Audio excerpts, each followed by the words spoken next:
Good afternoon. I'm speaking to you live just outside. I like to think balding is just God's way of saying, now let's see you get laid.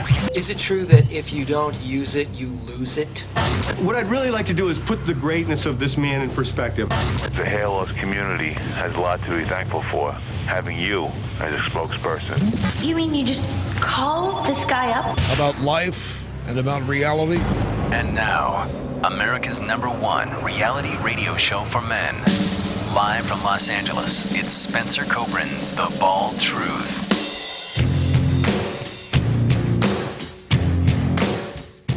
Hey guys, welcome to the show. 888-659-3727 is our toll-free number. Sorry, again, I have to apologize every single fucking week that we're a little late. We'll blame Joe again for this one. But No. I was on the dot. I was waiting for you to call, man. Which I'm dot? Sitting here. Whose dot? 5. Ah, I see. Okay. Suncast don't talk as pay, by the way. Phone number 888-659-3727. And if you don't know who is speaking because the camera is not on him, that is Joe Tillman. He is the original hair transplant mentor, my trusty sidekick here on The Bald Truth. And he's live in TBT Studios, which looks a little like, he's got some Vaseline on his camera today and last week, for whatever reason. But live in Vancouver, British Columbia. I am in Los Angeles, California, the heart of Beverly Hills, and it's the Hair Loss Show. If you're new to the broadcast, don't know who I am or why I'm here, I just introduced you to Joe. I'm the founder of the American Hair Loss Association. I'm the author of the 2 most read books on the subject of the prevention and treatment of hair loss, first being The Bald Truth, same as the name of the program. Second is The Truth About Women's Hair Loss. First publication of The Bald Truth, 21 years ago in March. When some of our watchers and viewers were just born. Or some of them not even born. Yeah. But this is the real deal, people. We are here to guide you in a safe direction when it comes to anything and everything hair loss. We are not here to sell you anything. We are not here to hopefully garner click-throughs and fucking, we're not putting out, what are they called, those codes? Coupon codes, or whatever they are. Really what we do here is just, we tell you the truth about a really fucked up industry, we talk about a subject that society has really never allowed us to talk about, and that is the devastating, emotionally devastating disease of hair loss. And I say disease, and people don't like to hear that. When I liken it to a cancer of the spirit, right away people are like, it is nothing like cancer. I'm not saying that it's cancer, but it's a cancer of the spirit. Those who are dealing with hair loss understand what I'm talking about. Sadly, 2/3 of men by the age of 35 have some degree of hair loss. 40% of hair loss sufferers are women. And this is a silent epidemic that affects most of humankind, yet it is still the last bastion of political incorrectness. And because of that, all of us, and all of you guys who don't know shit about this industry and what you're up against when you start to try to find yourself help, are extremely vulnerable. And the leaders and the people and the big companies and those who are really out there in your face day in and day out online, whether it's, on video websites or on social media or, direct to consumer marketing, whatever it is, they know how stupid you are. Don't take offense to that. I'm not saying that you actually, you lack intelligence. It is just almost impossible to navigate this insane $4 billion a year industry, and it's getting worse. What's funny about all the marketing for this is that the vast majority of the people actually doing the marketing have no clue themselves. They're hired to do a job. They come into a clinic or they're hired by a clinic or a group of clinics, and they're putting out this nonsense that they don't even understand what they're doing. They're just selling the dream, not realizing the consequences and the potential pitfalls that they're leading people into. Well, and that's true. They really don't have an idea. It's funny that you said that. I was at the big ISHRS conference here it was in Hollywood this year, and I was speaking with a couple of people from let's just say a device manufacturer, and they had a new online person, a new social media person, a new online branding person who was sitting there. Seemed like a very nice guy, very complimentary, by the way, about my appearance and my hair and all that stuff. And he seemed very friendly. And the person he was with, who is the head marketing person of this company, said to me, Spencer, I have to ask you, why do you always speak so negatively about hair transplants? And I said, I don't really speak necessarily negatively about hair transplants. I just tell the truth about what people who are considering surgical hair restoration should expect. And I tell the truth about devices like yours and and more about those who are using devices like yours. And so then this guy started to grill me. He's like, well, I mean, how do you know why do you think this? I mean, this is state-of-the-art technology. How can you say that state-of-the-art? Yeah, people aren't going to be helped by this? And I'm like, dude, you don't even have the fucking time to sit down and talk to me about this. I appreciate that you're very enthusiastic. You are a new hire for this company. You'll probably last no more than a year, and then you'll be on to fucking somebody God bless else your up. heart. Yeah. God bless your heart. Selling some other shit. And I know it's not your fault, but the reality is, for every ad you pump out, for every clever, whatever, it's a new year, get new hair promotion that you're putting online, you're probably fucking up tens of thousands of people, and you don't even have a clue. None. And then I took my rest of my shot, and I went on, I chatted up with some other broad. So it was a female you're talking to. Damn it, did I say that? Yes, you did. Well, one was a female and one was a male. How's that? Well, you said to another broad, so that kind of blows that out of the water. Oh, God. I'm in trouble. Anyway, I'm just kidding. Yeah. Well, it's funny. Actually, no, I can't say that either. I can't say that because then that would be politically incorrect. Anyway, the point is, this is a cesspool. Those who are afraid to tell the truth, sadly, are involved and I believe complicit with all the severe life-altering damage that's being done to so many vulnerable people. Did that make sense? Yes. Okay. Anyway, phone we'll number take is it. 888-659-3727. So my mic is working today, no problem? It is. It is. Perfect. Working fine. Now, I know, you kind of you kind of inspire me to read some ads and stuff like that. I'm not going to do that right now. You said you had something that you wanted to talk about before we take calls, or did you forget already? I didn't forget. Well, listen, you're busy trying to get your rig together, man. I know it's not easy over there. But I didn't forget. In Vancouver. Okay. I am sharp as a spitball. As a fucking tack. I see that. As a fucking tack. With the haircut, man. Just rocking the big hair. Got the coif going. That looks really good, by the way. Thank you. Thank you.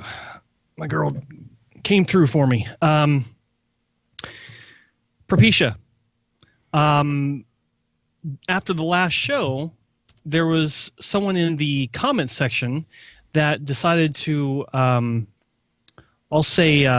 lecture me about my position, my stated position in hair transplant class number, 4 or 5, something like that, about Propecia.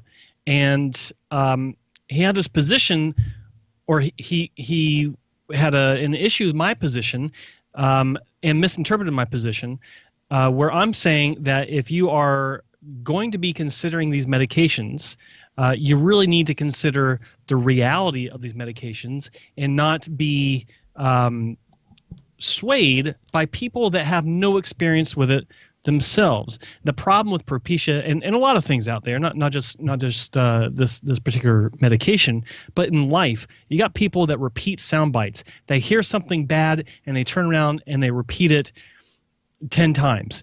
And part of this issue with Propecia and this negative view that it has, for the most part, in my opinion, based on my experience, is generated by people repeating sound bites, repeating, oh, you don't want to try this, it'll make your dick fall off. Not literally, but you get what I'm saying. You'll have permanent side effects. They'll last forever. You'll never be able to get it up. You'll never be able to have kids. You'll go into depression. All these things. When the reality is, the truth of this is that it is an extremely small minority of people that have been affected in one or multiple ways as such. And I'm not discounting their experiences. There are some people that are really messed up from this. No question about it. My position, however, is that you can't repeat this stuff ad nauseum just because you think that you're doing everyone a service. You're not. There are so many people out there that have contacted me, that have contacted Spencer, that have contacted the thousands of doctors that have prescribed millions of prescriptions over the past 20 years, where people have come back and said, this has saved my life. I have turned my life around simply because my hair has stopped falling out. Or even better, my hair has thickened and I'm no longer worried about my hair loss. I monitor it, but I'm not losing my shit over it. The reason I am behind this mic is because of the drug finasteride, because of Propecia. Yeah. Period. It changed my life. It inspired me to write the most read volume in the world on this subject. It inspired me to get on the radio. It inspired me to share my story. It gave me even more purpose than I realized I had at a very young age. Period. If you can't deal with it, what are we going to do? This is our truth. We share our truth, and we explain to people that, look, this is a drug that helps a lot of people. If you're considering investing in a hair transplant, understand what it's like to make that investment both emotionally and financially if you're not taking really what the only drug in the world that is FDA approved that is this effective in treating or preventing the progression of hair loss. Yeah. Well said. That's it. That's it. You don't want to take it? Don't take it. You want to spend your time and waste your time on gray market products? Good luck. If you're having adverse side effects, we are very sorry. We do not work for the drug company. This is our experience, and we talk about the experience of thousands of others who have contacted us, and frankly, people who call into this program almost every week. Absolutely. That's it. And the majority of people that have taken the medication do not have these issues. And there's so many arguments like, well, you know, very few people want to call their doctor up and talk about ED.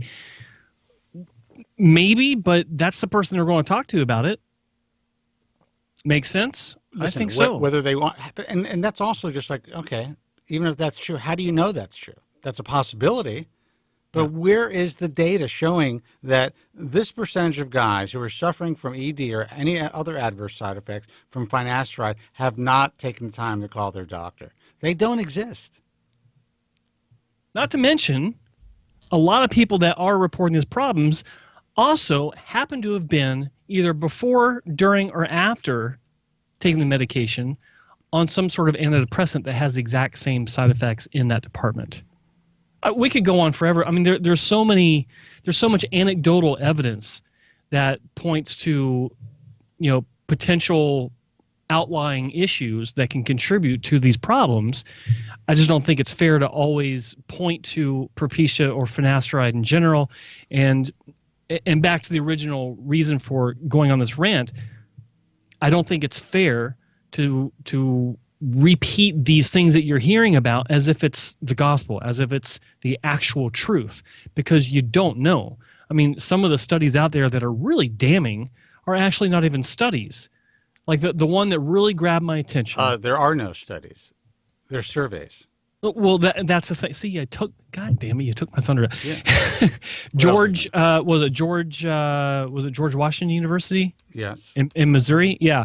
A guy did a a supposed study. I think it was George Washington University in D.C., isn't it? I thought maybe, I don't know, somewhere. But George Washington was involved. He always is somehow. He's always at the basis of this. But it wasn't a study. It was a survey among people that were already complaining of side effects. How's that even work? How do you take a survey of people already afflicted with some sort of issue and then come out with a with a claim that, oh, well, if you take the medication, you have a 80% chance or whatever astronomically high percentage of having erectile dysfunction or permanent sexual side effects? Well, what I find interesting is I had Dr. Orwig on the program, and we spoke about it, and I asked him some very, I think, I was very open to it, and these were not pointed questions, and even he had to say, look, everybody who answered my questionnaire, whether it was by phone or whatever, was a member of a website that is all about a community where people are talking about being affected by alopecia in an adverse way. Right. Period. That's it. And I got so much shit, and people were like, "Oh, Kobren he's twisting, Urwig's words." There was nothing twisted. Very straight questions. He gave me very straight and forthright answers, and those who were dealing with it, or those who have whatever agenda they have, felt very slighted by me even having him on the program. It's like you're damned if you do, and you're damned if you don't. Pretty now, much. Again, I want to make it clear. I believe that there is there's an anomaly, a small percentage. It's very atypical of people who are suffering with these potentially long-term adverse side effects from using finasteride. I think it probably does exist in real life. It's not all psychosomatic, but there has been a mass hysteria effect caused by those who have the loudest voices on the internet. That's all. Guys, let these kids have a fighting chance. Let them make a decision for themselves. Let them hear the positives as well as your negatives. And then don't get, piss on Joe for essentially telling his truth. I know you hate when I say that, but it is your truth. Well, it's the truth. That's the thing. It's like, I start the video where I'm reading the side effects on the side of a bottle, and heart palpitation, was it Rye's disease or something like that? And it was from extra strength aspirin. Like what? Like really serious stuff that you never hear about. And you go to, you look at finasteride, pales in comparison. Nothing that's life-threatening. That's a big difference to me. Yeah.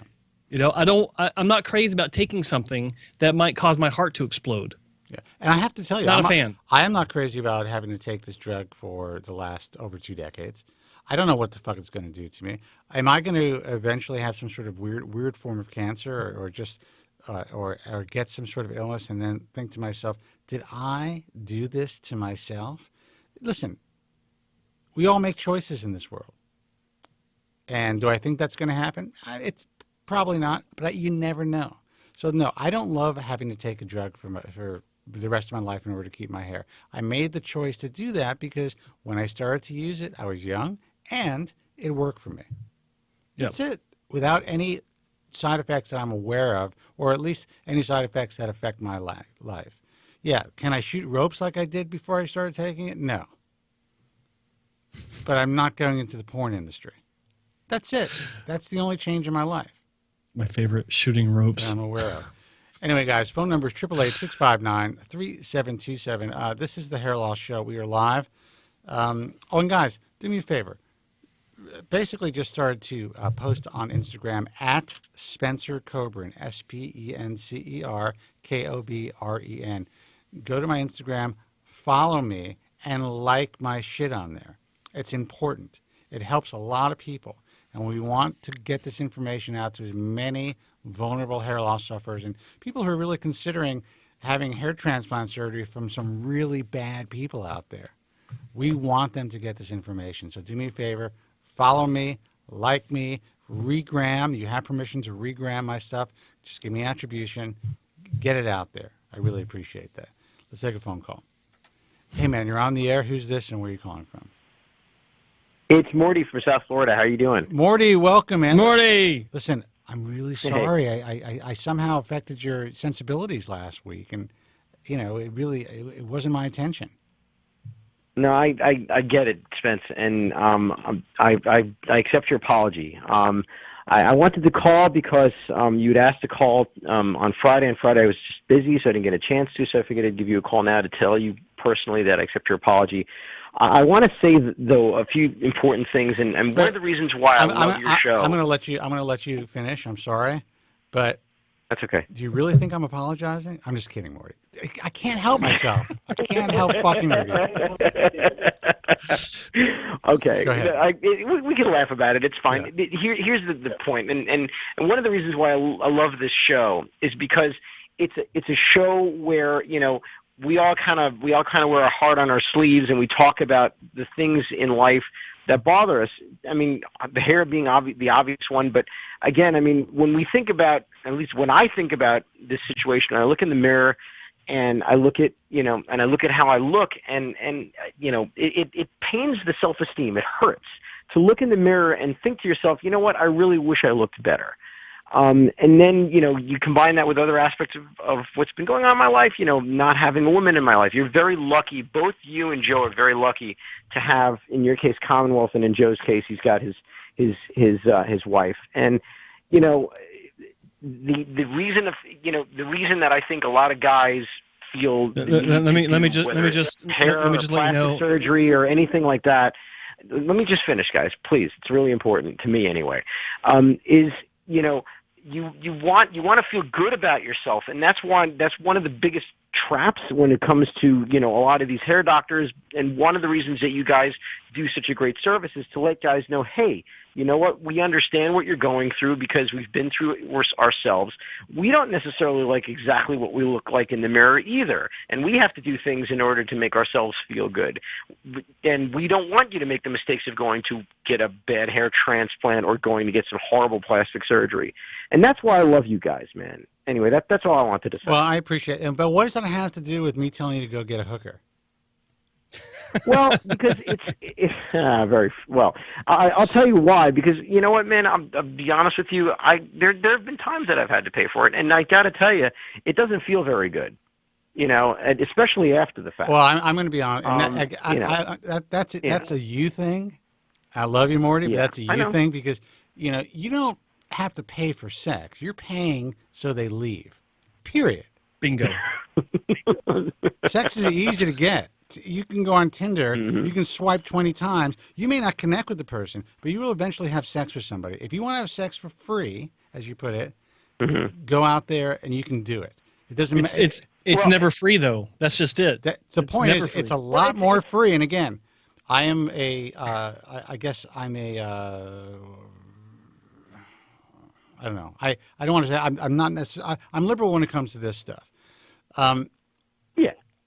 I think that prostitution should be legalized. I think it's insane that it's not. I think it causes a lot of problems, crime, disease, all that stuff. Mm-hmm. It is a service. If I can be paid for my brain, then I think a woman, a hot woman, or any woman should be able to legally be paid, to sell whatever she wants from herself, her body, her mind, whatever. So there's a stigma, like you just said. You stigmatize yourself. I've had to pay for sex, and it really didn't make me feel good. What was so bad about it? Well, what was so bad about it was that that she had to leave, if you will. You could have paid her more; she would have stayed. That's the beauty of it. You could have paid for. You could have paid for cuddling. Yeah. Oh, the beauty of it is you get as much as you want, and then when it's time for you to order pizza and watch television, you get to watch your own shows. You get to do whatever the fuck you want, and that phone number is always going to be there. Now, I know that sounds cynical. I know you're thinking, well, you guys, you're out there, you're getting laid, whatever it is. The grass is always greener, my friend. Well, it's not even that. You got a woman to come home to at night who you generally give a fuck about. That's the point I'm talking about. You know what I'm saying? How do you know? I mean, exactly. You don't know. You know what you know about me? You see me on this camera or you listen to the show, you hear my voice. That is all you know. I could be miserable, like rolled up in a ball in the fetal position after I finish the show with a bottle of Jack Daniels. You have no idea. Well, maybe true. True that I don't have any idea, but I suspect that you're doing okay, Spence. And same thing goes for you, Joe. Well, I appreciate that. And listen, I understand where you're coming from, and I don't mean to sound cynical. I'm just very, listen, I'm a little older than you. How old are you? You're not even 50 yet. I'm 49. 49. Okay. Yeah. Well, we're close. Yeah, I know you're 54. Yeah, we're close in age. Yeah. I'm not 54 yet, but okay. I've lived a lot of life. I understand what life is about, and life is not what we've been told. It's all bullshit. The stuff that we grew up learning, what our parents told us, I don't know why our parents just didn't tell us the truth. I don't know. It's like some sick joke. Why not just tell us what reality is? I know they wanted to protect us from reality, maybe allow us to have a childhood. But if they prepared us, maybe we wouldn't all be so fucked up. That includes you, Morty. No, believe me, I know. Yeah, I mean, dude, there's a lot going on. I mean, you know that I lost my father a little over a year ago. My dad used to say, Morty, you should go get yourself a rug, or because he's bald too, and he wanted me to be happy, and it bothered me, so he would talk to me about stuff like that, and well, I mean, ever since Dad passed away, my relationship with my mom's gone into the fucking toilet because she thinks, well, never mind, they got divorced, and it was a whole nine. I don't even get into it. But I just wanted to let you know that I forgive you, Spence, and I just sometimes have a little bit of a thin skin because things perhaps aren't really going my way. I appreciate it. I forgive you for saying that you're glad that I banged my knee and that I deserved it. Yes. Because that was some fucked up, dark shit. I am sorry about that. I am very sorry about saying that. That was really fucked up. It's true. What you should have said, Morty, what you should have said was, it's not as bad as if I had my fucking ball bat. I don't even know what that means, but it sounds creepy. And I will tell you that I read that. I was just like, the giggle afterwards. I was like, exactly. I'm like, Morty's got Morty. I said, I'm thinking to myself, this guy's got some dark shit happening. But listen, I absolutely accept your apology. I'm glad you accept mine. I did in no way, this is a radio program. We're trying to have a little fun here. And look, to each your own, man. Look, hookers got to live. They got to eat. They have a job to do. And moving forward, the proper reference to my wife is mail order. Just so you know. That's her reference, mail order, since she's Russian. Don't think I haven't thought along those lines myself. And I'm half Colombian, so I have half a mind to get on that plane myself and go find somebody. And now, let me I ask may you, do that at some point. Do you speak Spanish fluently? Oh yeah. So you are okay. Jesus Christ. That's what I don't understand about you. You have so much on everybody. You really do. You're bilingual. You're half Colombian. You're fucking Jewish. That's a win right there. Women love us. Well, I don't know, man. I keep rolling snake eyes, man. I gotta figure this shit out. You're rolling snake eyes. You know what you need to do? You need to take a trip to Thailand. Oh, really? Go to Thailand.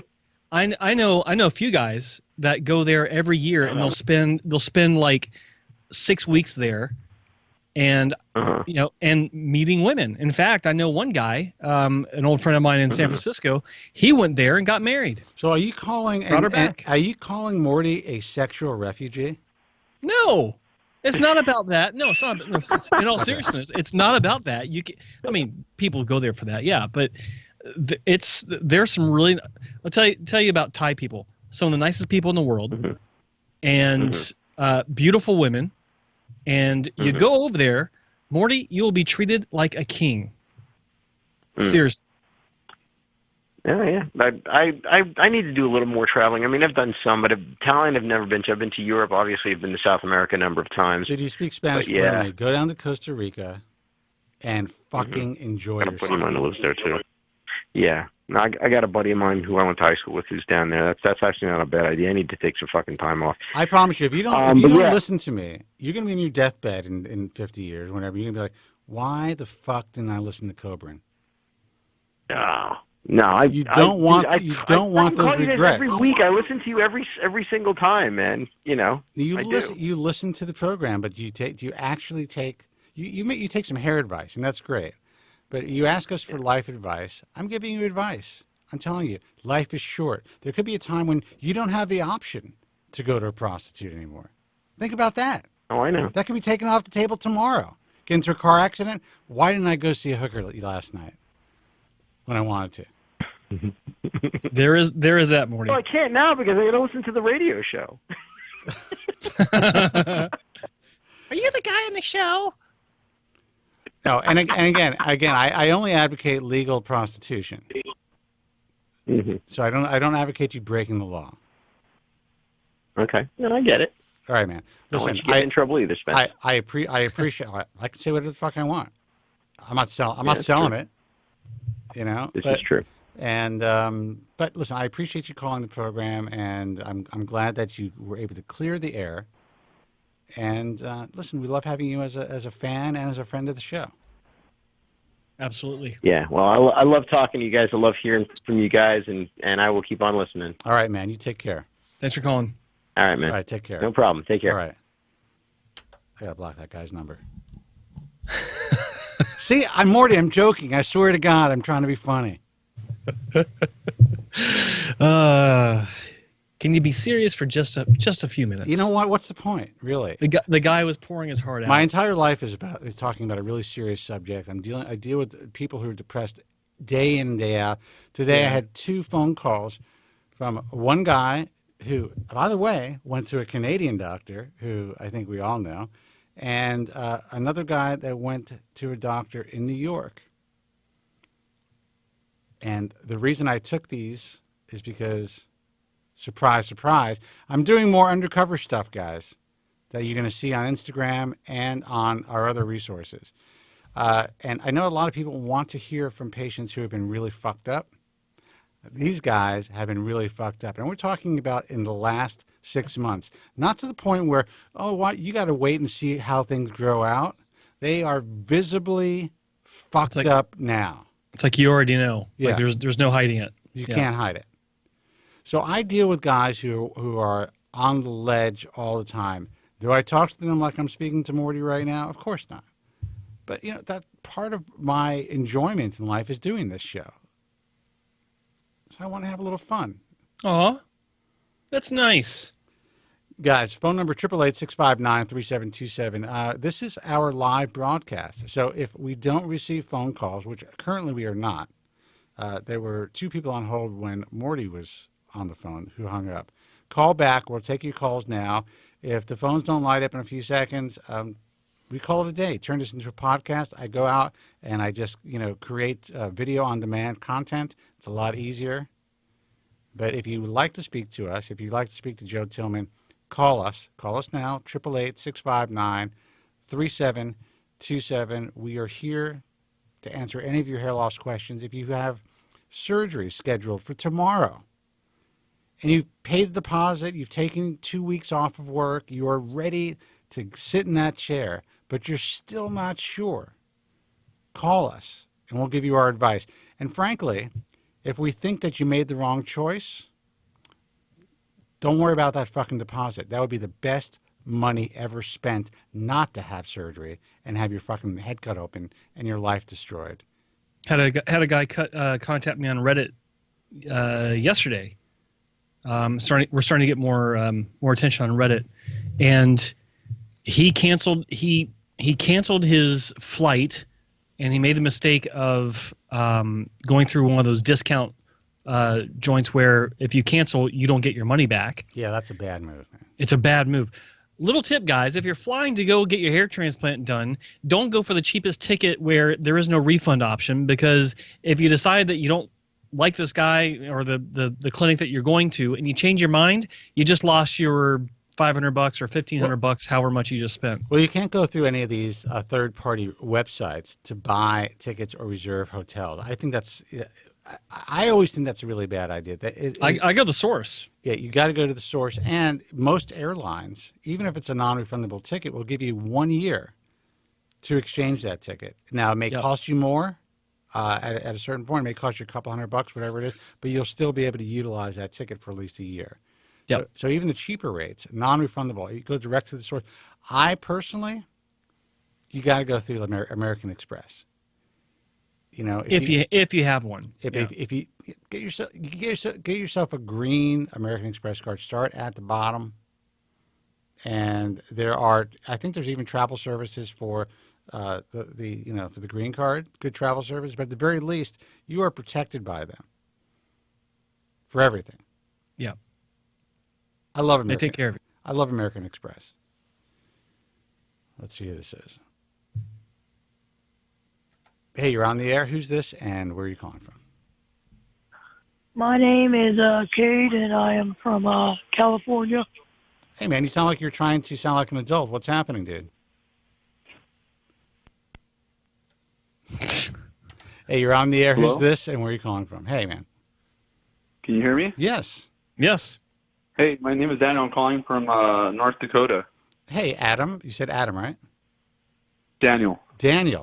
How did I get that wrong? How did I fuck that up? Daniel, how are you? Welcome. Yeah, thank you. Hey, I just had a couple of questions. Like, I've had two. I've been following Joe for quite a while now, and I really appreciate his content. I was just wondering, like, I've had two FUTs, out of Florida. I don't know if I should say the name of the doctor, but I already know. I kind of trust. I think you should. You do? I already know. Oh yeah. If you were if you were online, and then you found Joe first, I have a feeling I know who you went to. One of two He's out of doctors. Fort Lauderdale. Okay, and does the name start with a? I'm not even going to B? mention a B. Yeah, Joe did it. I don't know his first name, but his last name starts with an H. Oh, okay. Well, that was my other guess. Same thing. Yeah. Yeah. So, I mean, I guess, I've done the two FUTs. I almost, kind of regret it because of the scar, and I really like to have my hair really short always, But I started losing hair because over here in North Dakota, I was, fatigued, so they put me on TRT, which I didn't need, and that's what pretty much started my hair loss, like the testosterone. How old are you? How old are you, Daniel? I am 40 now. Okay. So, yeah, they put me on that because I was working night shift. They put me on night shift and then day shift 1 month, just switching back and forth. So that's how Just so you know, I noticed my hair. Daniel, I don't mean to interrupt you, but your phone's a little wonky. I don't know if maybe you could speak into the speaker better. Oh, can you hear me better or no? Yeah, I mean, it sounds okay right now. Let me put you on speaker. Is that better? I'm not sure. Go ahead, speak. What I was saying is my hair loss started because they put me on TRT, testosterone, and that's kind of why I sought out, a doctor to see about getting hair transplant. Now what made you go from South Dakota down to Fort Lauderdale, first of all? Was it just the internet? Because there's no one in North Dakota. Yeah, but I'm saying, was it doctor? There's nobody in North Dakota. I could have went to, Minnesota. Oh, I was thinking, why wouldn't you go to, Minneapolis or... Right. I don't know. I just thought, take a small little minor vacation out of here and, kind of one of those things. And here's what I want everyone to know who's listening. Anyone who thinks it's a great idea to take a vacation when they're having any form of surgery, this is not a fucking walk in the park. And this isn't your fault, Daniel. I'm just saying this is for other people. Oh. Everyone sells this as a... I was doing the vacation before. You were doing the vacation before, so you figure I'm going to do the vacation and I'm going to work in a hair transplant.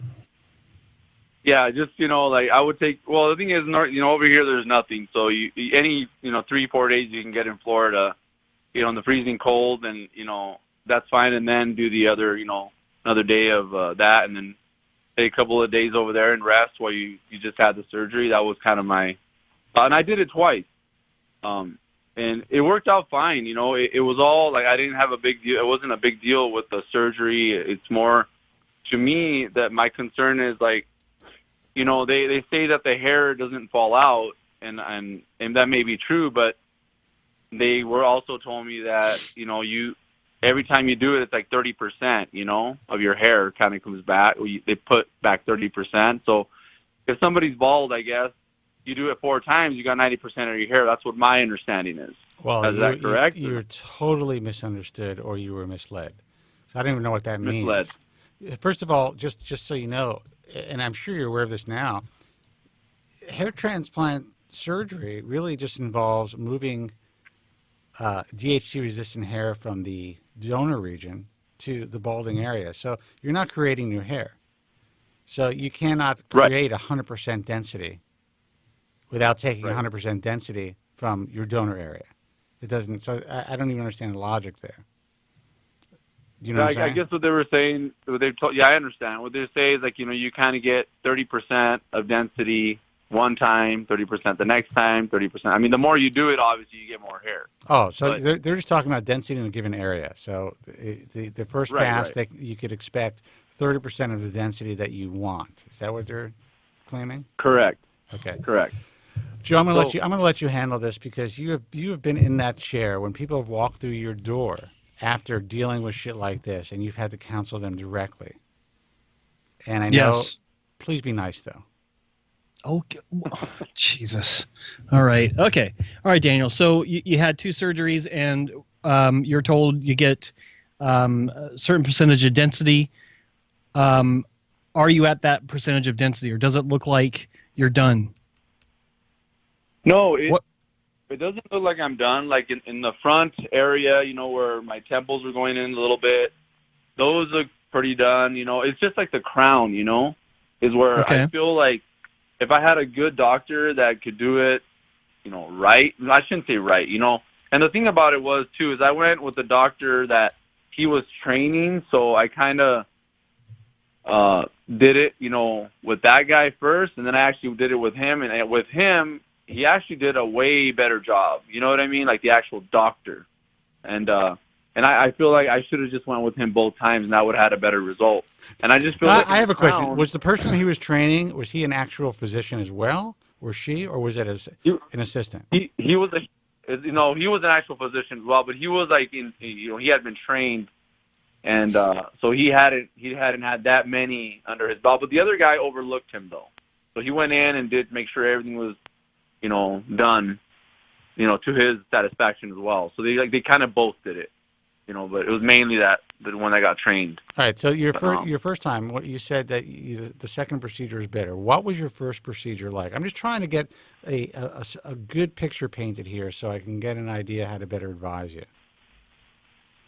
Well, I guess for me, I just feel like it's just I didn't get as much hair for some reason, like it just was as much growth, as much everything. And then the second time around, I just feel like he did just a better job because I could tell, right away, right off the bat that it was just more done better, and right away, even before they even grew, like I can tell where he placed everything, where he did everything. It just was much more, tighter, much more, it's just, all the way around. Now, do you know how many grafts were placed during the first procedure and how many grafts were placed during the second procedure?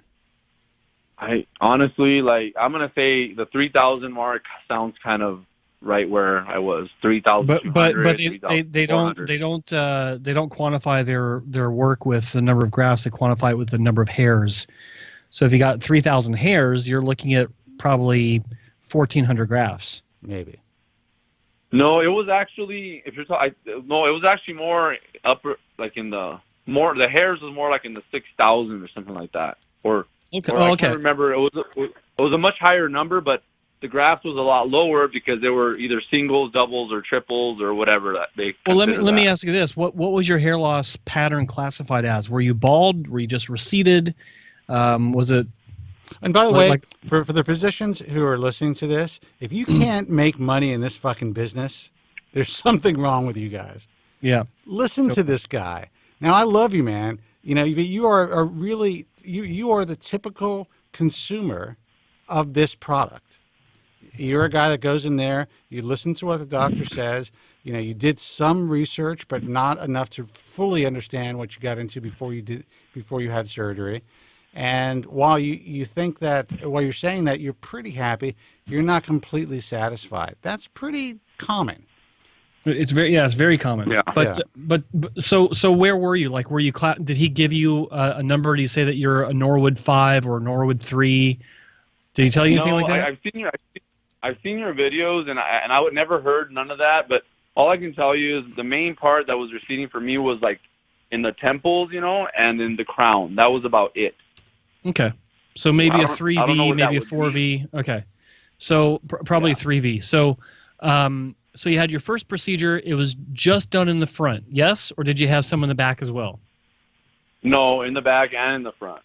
Okay. Were both procedures front and back? Crown and both of them, yes. Okay. Are you taking Propecia or finasteride?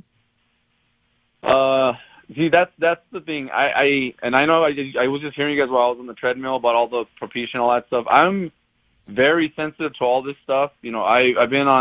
I've taken medications and stuff like that, and I really can't take anything. And I'm not trying to make an excuse, but I just almost refuse to take that. Not because I've had any side effect on it. I just don't want to because I feel like I've had reactions to freaking vitamins. So I'm like, you know what? I'm not even going to go there, So the answer is no. You're not taking it. Okay. No. So the I only say that because if you go back to the doctor, which you may have, and you say, hey, I'm not happy, I thought I'd get better coverage in the crown, that's going to be the first thing that he's going to say is, well, you're not taking Propecia. So, of course, it's you got continued loss. But given that number of grafts, this is sight unseen. I mean, you've kind of vaguely described your hair loss. But the main thing to understand about crown work is that, well, there are two things to understand about it. If the work isn't done properly, graft for graft, it can look thinner or fuller depending on how the grafts are placed. So if the grafts are placed at a right angle or more vertical than they should be, then you'll have less of an appearance of coverage. But if they're laid flatter, then you can have more of an appearance of coverage because grafts will lay on top of each other like shingles on a roof.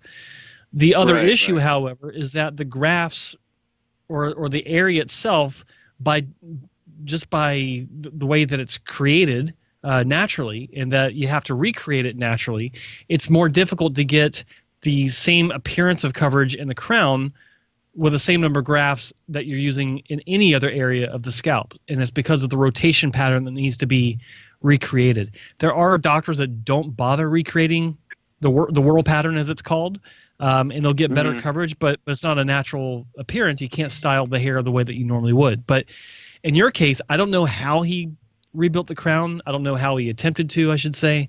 But it's rare that anyone should expect a really strong amount of coverage, which translates into an illusion of density with crown work. You'd have to have a lot of work done for that to be the case. There are exceptions.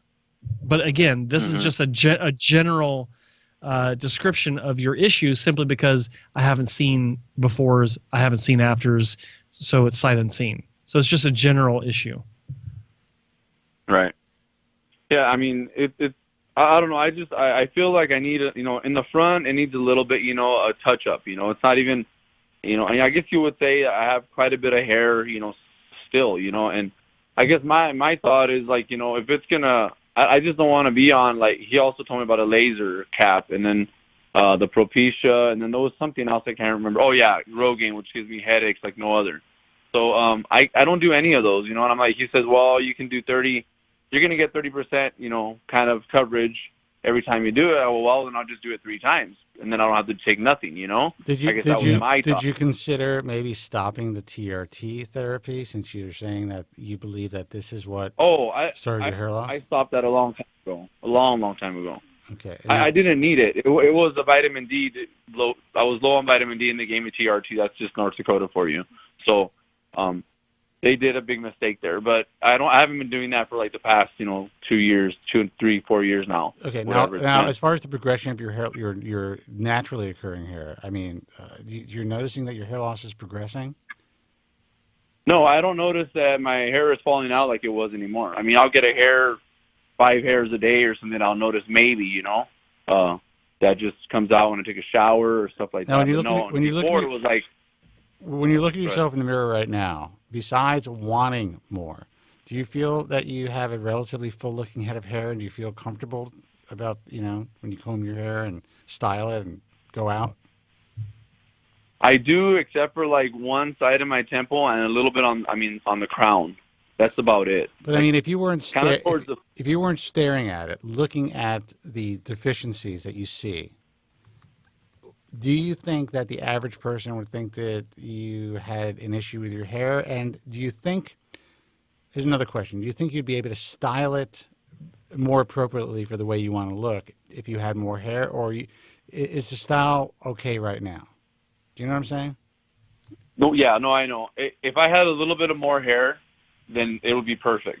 I mean, I'm realistic. I'm not going to expect, to be as a 10-year-old, as I was when I was 10 or even 20 for that matter. But just if I had a little more hair, especially on the crown, because you can see where it's thinned out, and if I just had a little bit of more hair on that area and on the temple just to be like touched up that I feel needs to be, then it would be perfect. I really wouldn't need anything else. But it's like, for me, it's like there's so many doctors. I even thought about going out of the country, but I'm like, you know what? I just don't trust anybody. If I had like the right doctor that I could go do this one last time with, and then I would, but it's hard for me to. And I do kind of trust. I do trust. Go ahead. Well, here's the thing. I mean, it could be your last time, or it could be the last time you ever look good again. That's what right. You have to understand.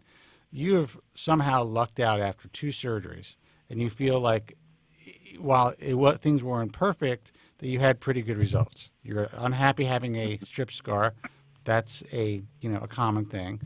But you are right. able to live your life. You're able to feel like you look, good. You just don't think that your hair is as perfect as it can be. I would say my advice would be to quit while you're ahead, especially if you're not progressing right now. Maybe give it a little time and see if you do start to progress naturally. Because you may actually need that hair to be moved one day.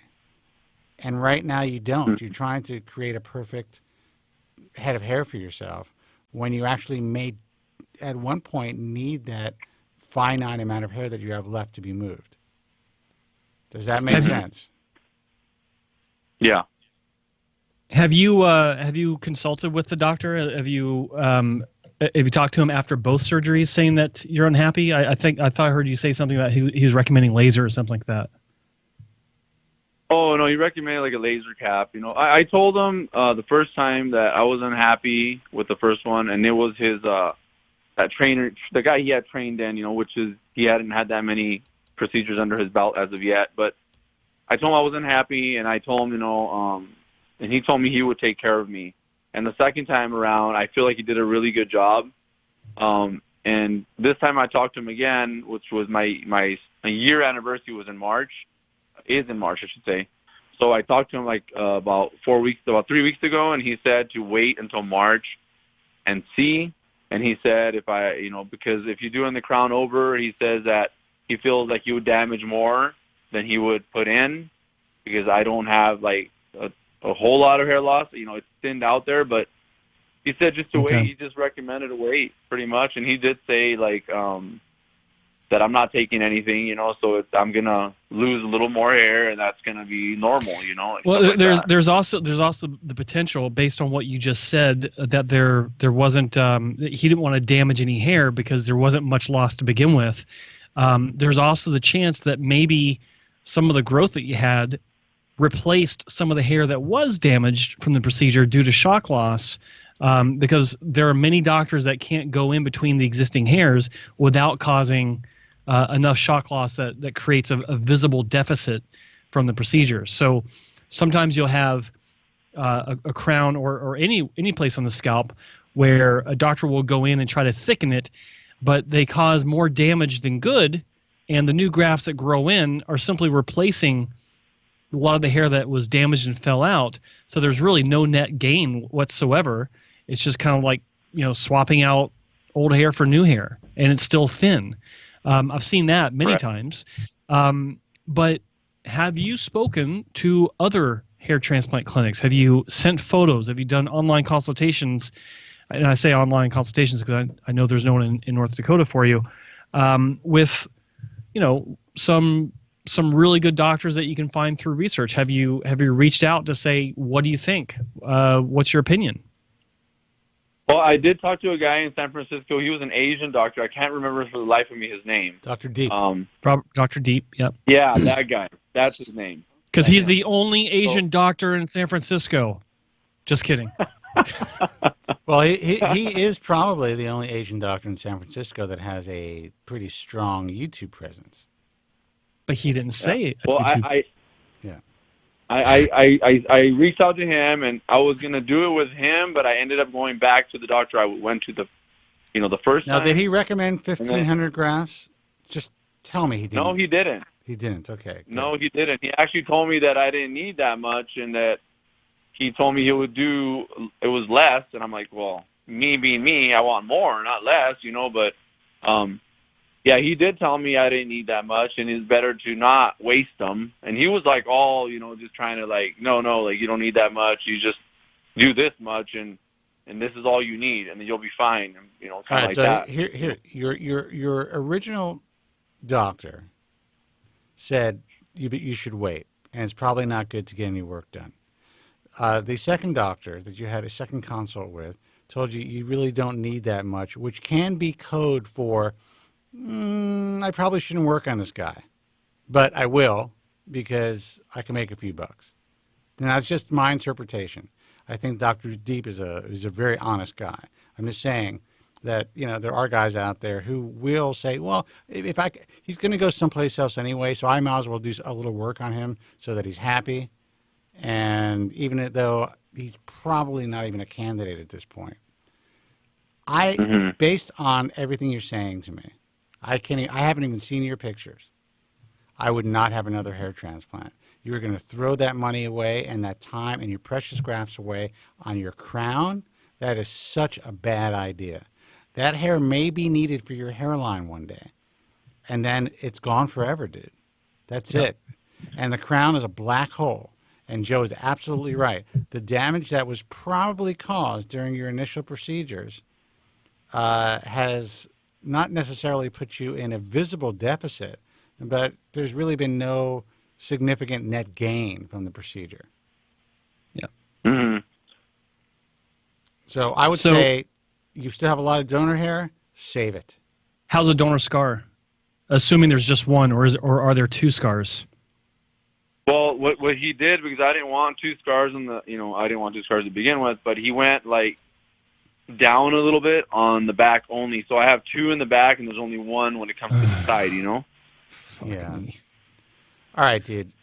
We're going to be honest with you, or Joe's going to be honest with you. I'm just going to take the camera off of me. No, but listen, you had two relatively small procedures, or, moderate procedures, and now you're left with two strip scars. Now, I'm sorry, I got to interrupt. There is no legitimate reason on this planet for anyone to put two strip scars on the back of someone's scalp unless there are extenuating circumstances. Yes. And it's very rare. I've seen it. It can work out great. But I got to tell you, Daniel, in my opinion, you were done a disservice by having two strip scars placed on the back of your scalp in 2017, 18, or 2018 when you had your second one. I assume 2018, yes?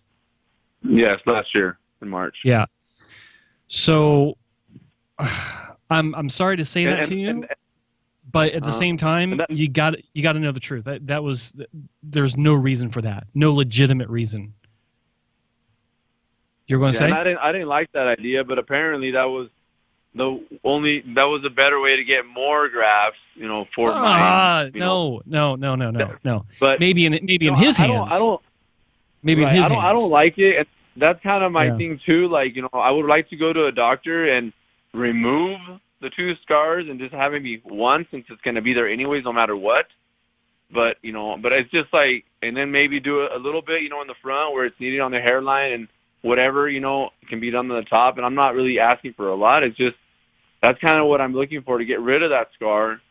Well, the problem, not rid of the scar, but the problem, Daniel, is that I understand what you're talking about. I had 2 donor scars at one point as well, and they were combined into 1 scar. And every surgery since then, subsequently, I still had 1 scar. So I certainly understand the what it's like to live with that. I certainly understand the limitations of that.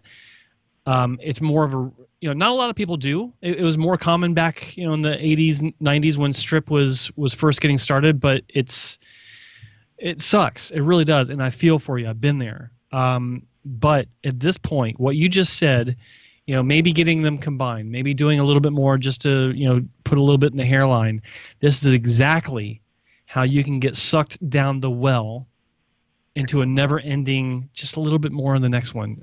It's within grasp. I'm not telling you not to do it again. Spencer did, and I understand his position. I usually agree with it 100%. I will say take your time and really, really do your research on this, and go with people that can tell you and show you unequivocally that they have dealt with cases like yours before. If you want that strip scar combined into the 2 strip scars combined into 1, find doctors that can show you, yes, I combined 2 strip scars into 1, here are the photos, or here's the video, or even better, here's the guy's phone number, call him up. Okay? Maybe even talk to a doctor about maybe doing FUE and putting some beard hair into one of those scars so that it can look like you have 1 scar instead of 2. Again, ask for documentation, ask for photos, ask for video, ask for a phone number. A lot of clinics will have people on a list of patients that they can call to say, hey, I got a guy in your situation that you used to have. Can you talk to him and let him know what your experience was? If a clinic doesn't have a list like that, they're doing themselves and their patients a disservice. But that's a side note. Tread carefully, my friend. I've been there, and I'll put to you the way that my friend Mike Furco, my old consultant, put it. The next procedure you have, if you have one, is the single most important procedure you could ever have, because if it's not done right, then you're more likely to be fucked. You got one more kick at the can. Right? And, so tread that's carefully. Why I'm trying to find a good doctor, and I've seen the ones that you have on. There's some website, I can't remember the name of it, that you're on. hairtransplantmentor.com. Yeah, that one.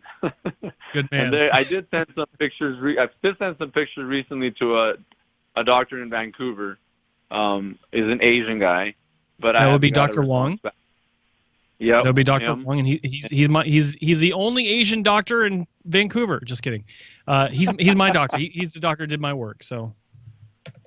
Yeah, so he's that's definitely kind of, this time I'm. What were you gonna say? I'm sorry.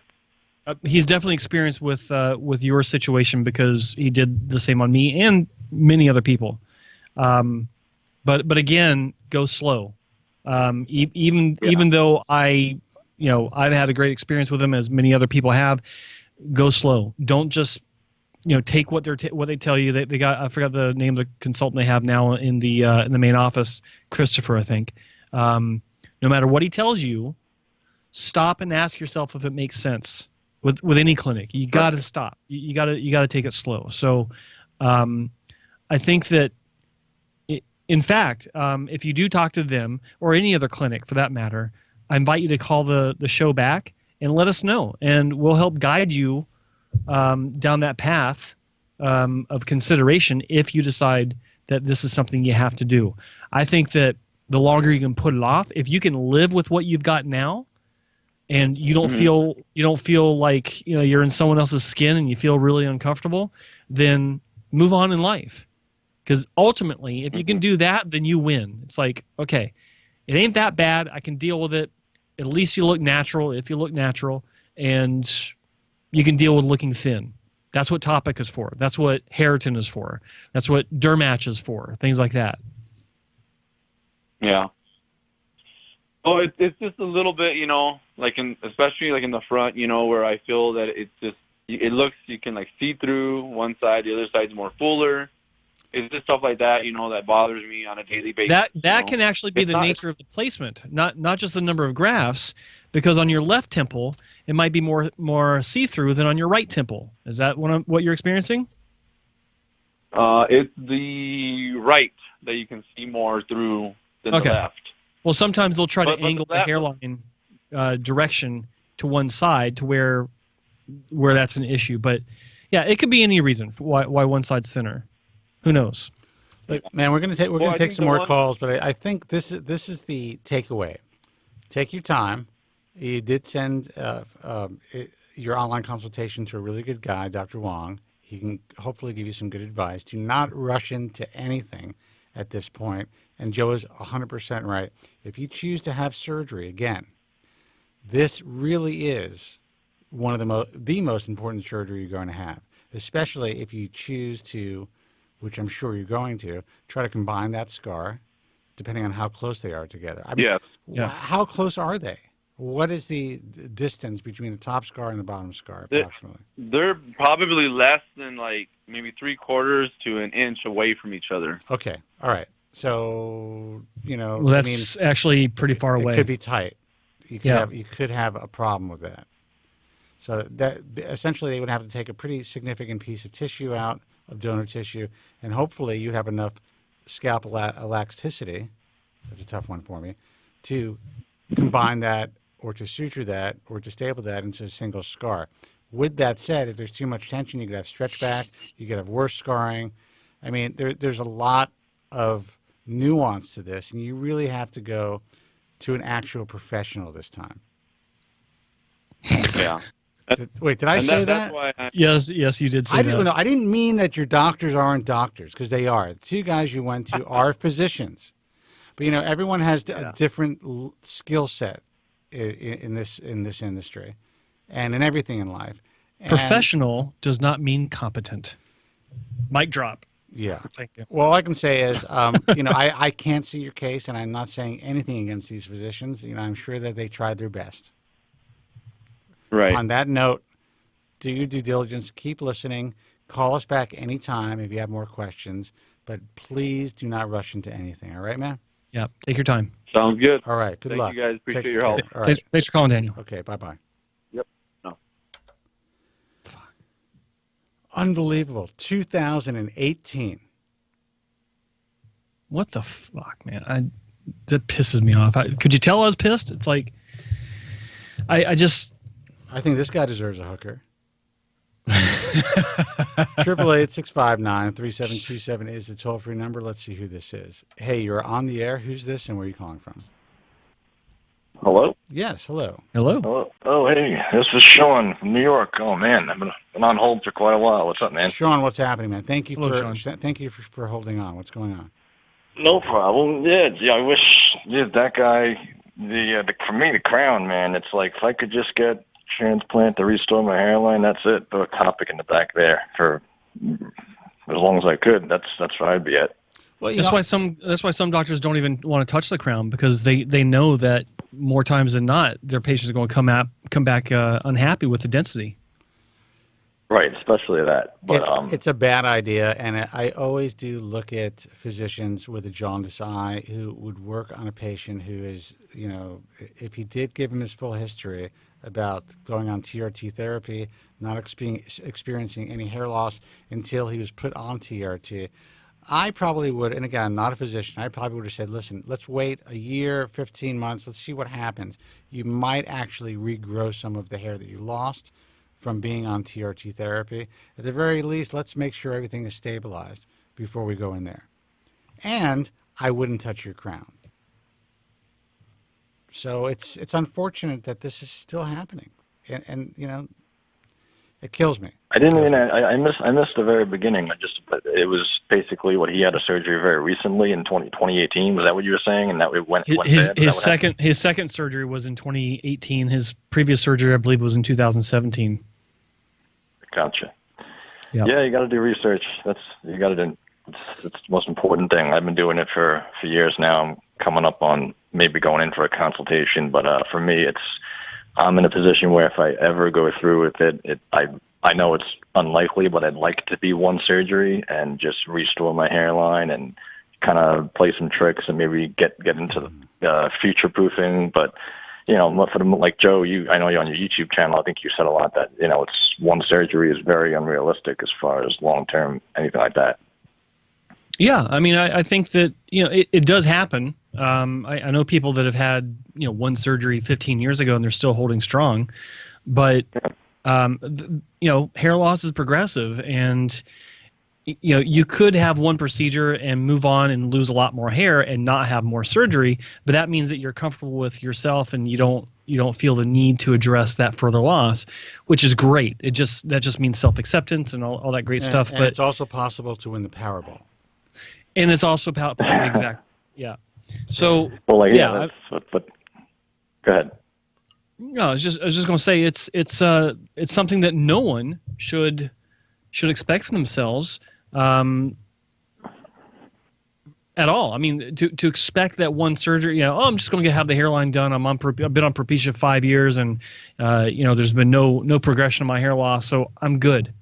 No, it doesn't work that way. In fact, even if there are no indicators for hair loss in your family, on mother's side and father's side, going back 3 generations, parents, grandparents, great-grandparents, cousins, uncles, all that stuff, it can still happen. I've seen it countless times. I've had people walk in my door say, yeah, I'm the only person in my family, and we drill it down. And they're like, yep, only one in the past 3 generations that they can document they've had any hair loss, and here they are.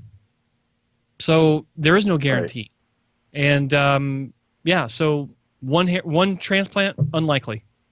You'll need 2, most likely. Well, you're talking about even if I don't care about the crown at all, let's say, and I get a hairline restoration, doesn't it? It has to. You could also look into how big your scalp is. I mean, people can get away with it if they have a small. I don't know what the right terminology is. Well, let's hear about your situation. How old are you? How long have you been losing your hair, and how far do you think you've progressed?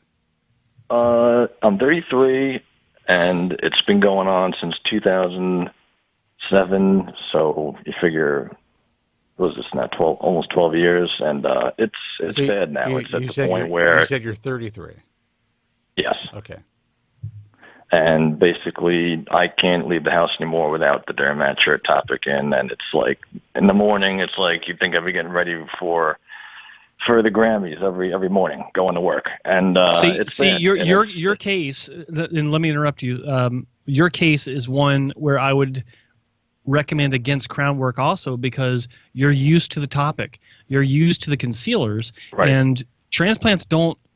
Nothing actually can recreate the density that you're most likely getting, with unless you wear a wig, that you're getting with concealers, because it conceals the skin, whereas even a full head of hair doesn't. You can still see some scalp. So it's an unrealistic expectation, and it's a disappointment for a lot of people that are used to using concealers.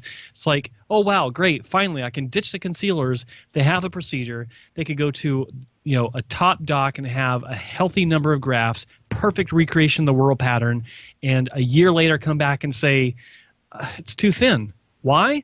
Because they're used to the concealers, and nothing can live up to that. Nothing can match that coverage / density illusion. Right.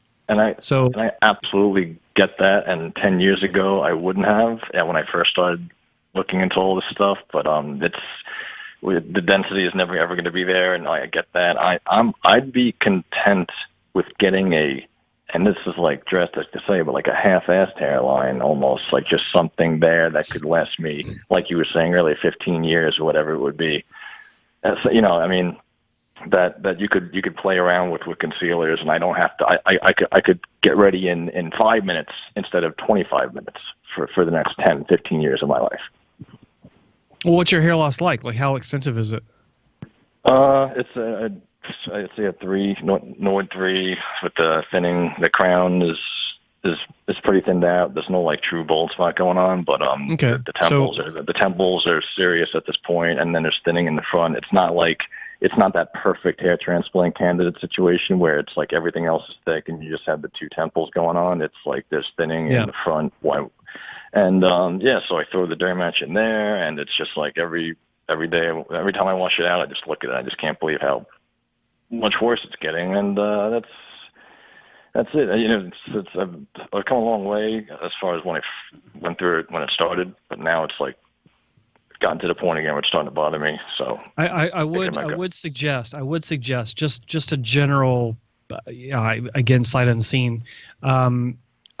I would suggest maybe considering reducing your dependence on concealer for the front, like very gradually over time, because the more hair you lose in the front, and the more you're tempted to use more concealer, it's not a good look.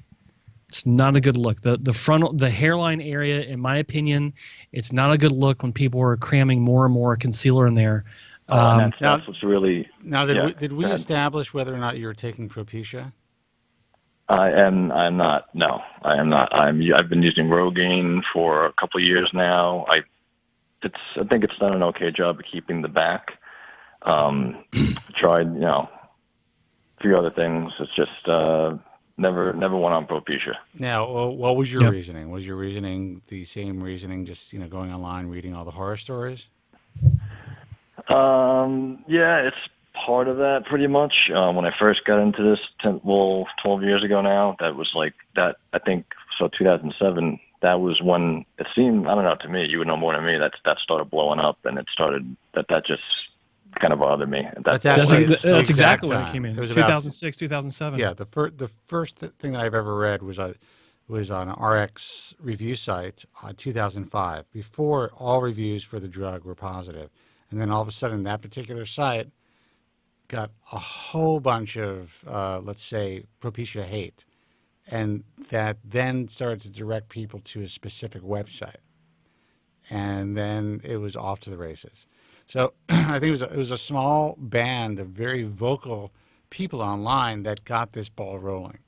And unfortunately, for some who would have really benefited, they didn't get the chance to benefit. And I guess fortunately for those who might have had the side effects, at least they were made aware of them. But like we were talking about earlier, I mean, sadly, there's a good chance that if you started when you just started losing your hair, you might not be in this position today. With that said, it's still not too late to talk to your doctor about it. You might be able to benefit from it and avoid having a hair transplant altogether. Yeah. Well, the real reason I'm calling is because I wanted to get you guys 2 cents on as far as the laser therapy and whatnot. There's a product online that's one of the more well-known ones, at least it appears to me, and they offer 100% money-back guarantee, which is why they stand out. They have a lot of good reviews on Amazon. They got a lot of testimonials. I don't know if you guys heard of the Iris store. It's basically like $500, and 6 months, if it doesn't work, you get your money back. I don't know. I'm thinking of going that route at this point. Or is there anything? What do you guys think of that? If they were to give you a 2-year money-back guarantee, I would say go for it. The reality is, in most cases, even if something is effective, you're not going to see any significant results, maybe not even the cessation of hair loss in 6 months, depending on when you start treating your hair loss. If you catch your hair loss in a anagen phase, then you might see results of anything within about 3 months. If you catch it in a catagen, telogen phase, you can end up going through a major shed, which then you would be like, okay, I want my money back. Or you can just kind of just stay the same, progress, panic. They're going to say, you need to try it for another 6 months. They'll try to talk you into not getting your money back. I'm not saying this particular company, any company would do that. So just because you have this is what I say about money-back guarantees, especially in this industry. Essentially, if there's a money-back guarantee, you're probably buying a guaranteed piece of shit. Now, I'm not saying this particular product is a piece of shit at all. But I'm just saying, in general, that's the way I live my life. They're all pieces of shit. They're all made with really cheap components. They're all made in the same place in Taiwan or mainland China. In my opinion, there's no like superbly high quality laser device out there because they're all made with cheap components. Sorry, did I say that out loud? Well, I would say that the components are all the same. All the components that I'm aware of are made in China. Some devices are assembled here in the U.S. Yeah. You could also go online to these like Alibaba websites and all these websites, and you can buy laser caps with the highest amount of diodes that are available in bulk for, I don't know, several dollars a piece. Slap your name on there, the hair transplant mentor, and you are good to go, my man.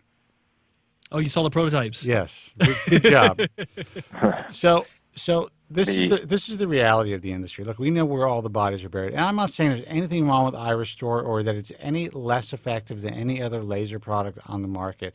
All I'm saying is, if you are making the choice to purchase this based on a money-back guarantee, then you shouldn't be buying it. If you're making the choice to purchase it because you think, okay, it's reasonably priced, and there's some good reviews out there, I'm going to give it a shot, then investing $500, in yourself or on yourself, for the potential of saving some hair, there's nothing wrong with that. It may actually help you. They put up this one picture. I wish I could send it to you guys. I don't know if you have an email, but it really kind of pissed me off and turned me off. But it's basically shows somebody completely bald, and they have a lot of good marketing. And actually, this really surprised me. But the guy's completely bald, and 1 month later, they show him, and his entire head has hair growing. And then, like at the 6 month mark, he has a full head of hair. Yeah. And it was obviously we know that's not literally not possible. Look, man, I am a capitalist. I am an entrepreneur. I'm a capitalist, and I see nothing wrong with going out there and trying to hustle a dollar and make some money. But in this particular, there is some anecdotal and maybe some clinical evidence that I still find questionable. But a lot of doctors are promoting low-level laser light therapy for hair loss. That this can work and it can help to some degree. Maybe help with the cessation of hair loss. Maybe help with the reversal of miniaturization to some degree. There are doctors out there that will actually measure the weight and density of your hair so you can see a difference. I know that Joe Tillman has seen it in person, at least good images from Dr. Jerry Cooley, who is a believer in low-level laser light therapy at this point. I've seen it from Dr. Cooley, Dr. Rocha, a couple other doctors, and I've had conversations with people completely independent of any clinic that I work with or that you work with, or like even doctors I don't even know about, that have shown me their own personal results. Now, that said, I think that the great results I've seen are certainly the exception, not the rule. And I've seen maybe 2 results in the hundreds of results I've seen overall where it would rival what one would get with medical therapy or a really good PRP regimen combined with medical therapy.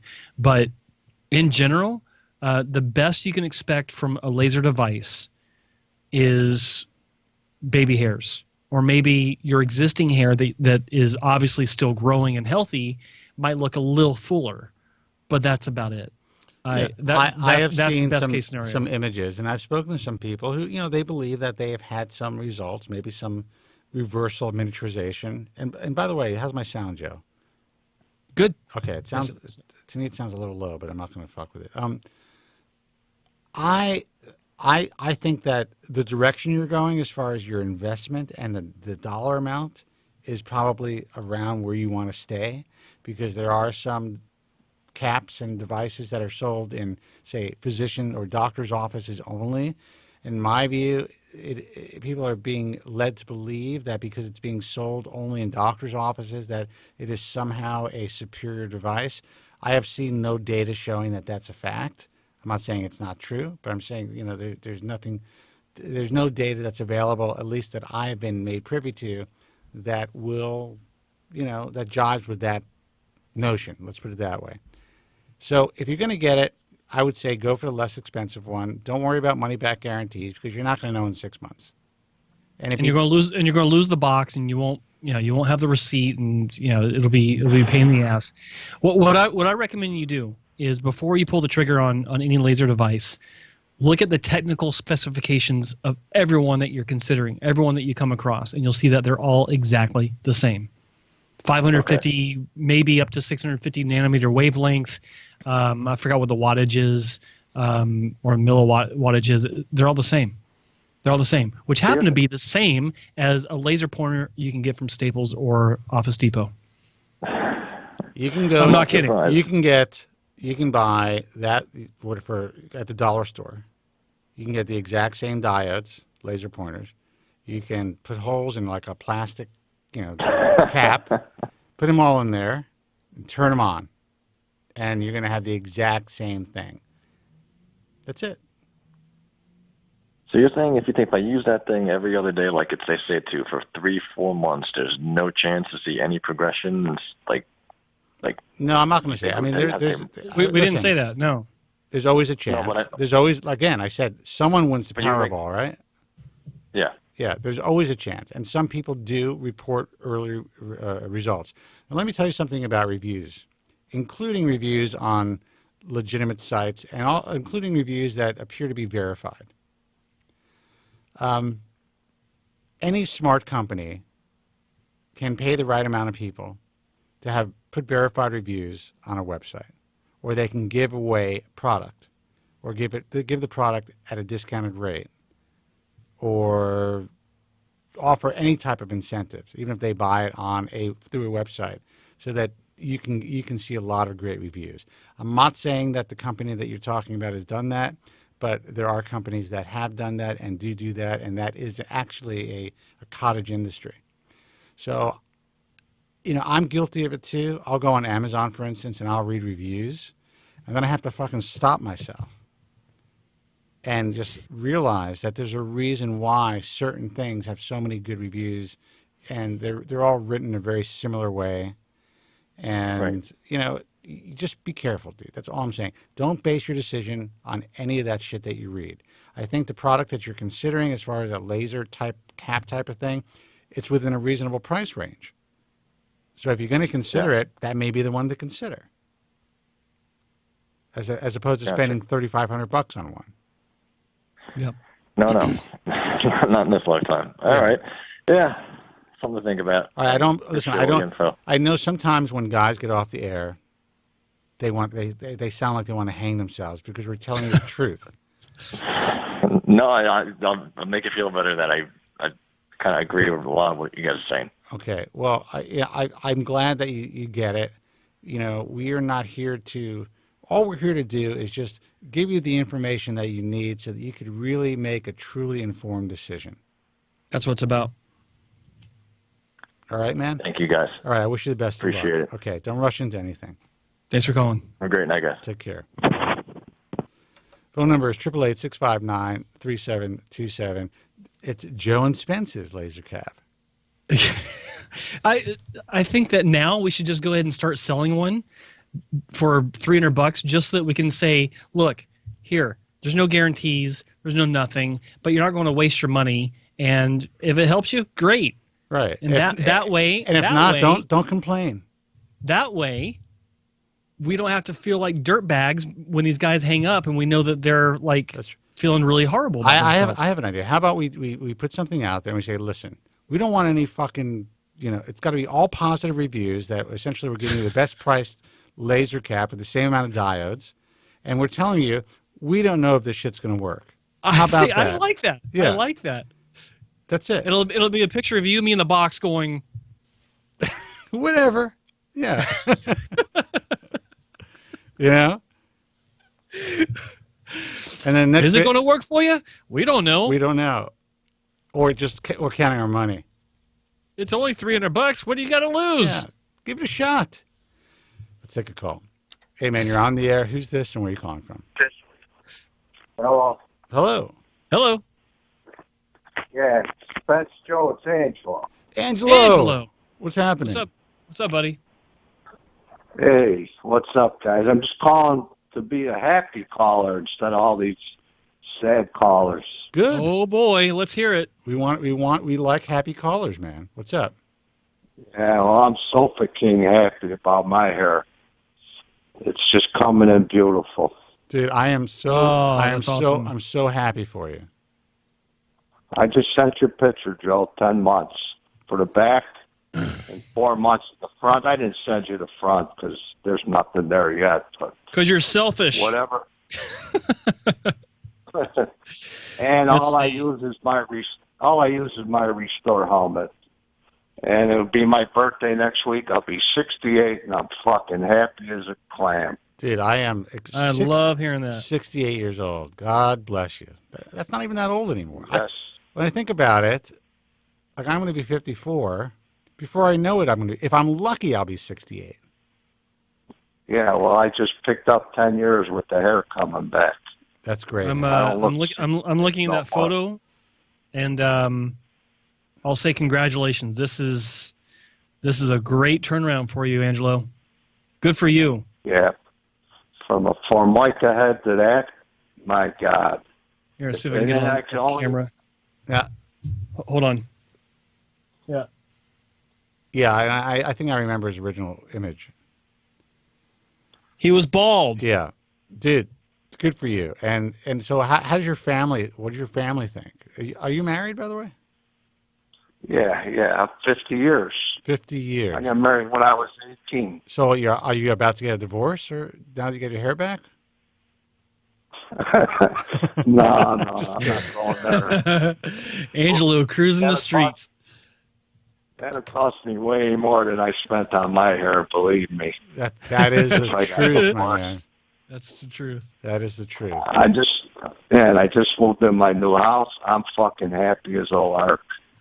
And I could only imagine if I would have did the strip the first time instead of doing the FUE, how much hair I could have had back there in my crown. I know you guys say crowns are a black hole, but whatever I got is fucking amazing. Well, there's difference. Storm. You are the perfect storm. You have salt and pepper, basically white hair.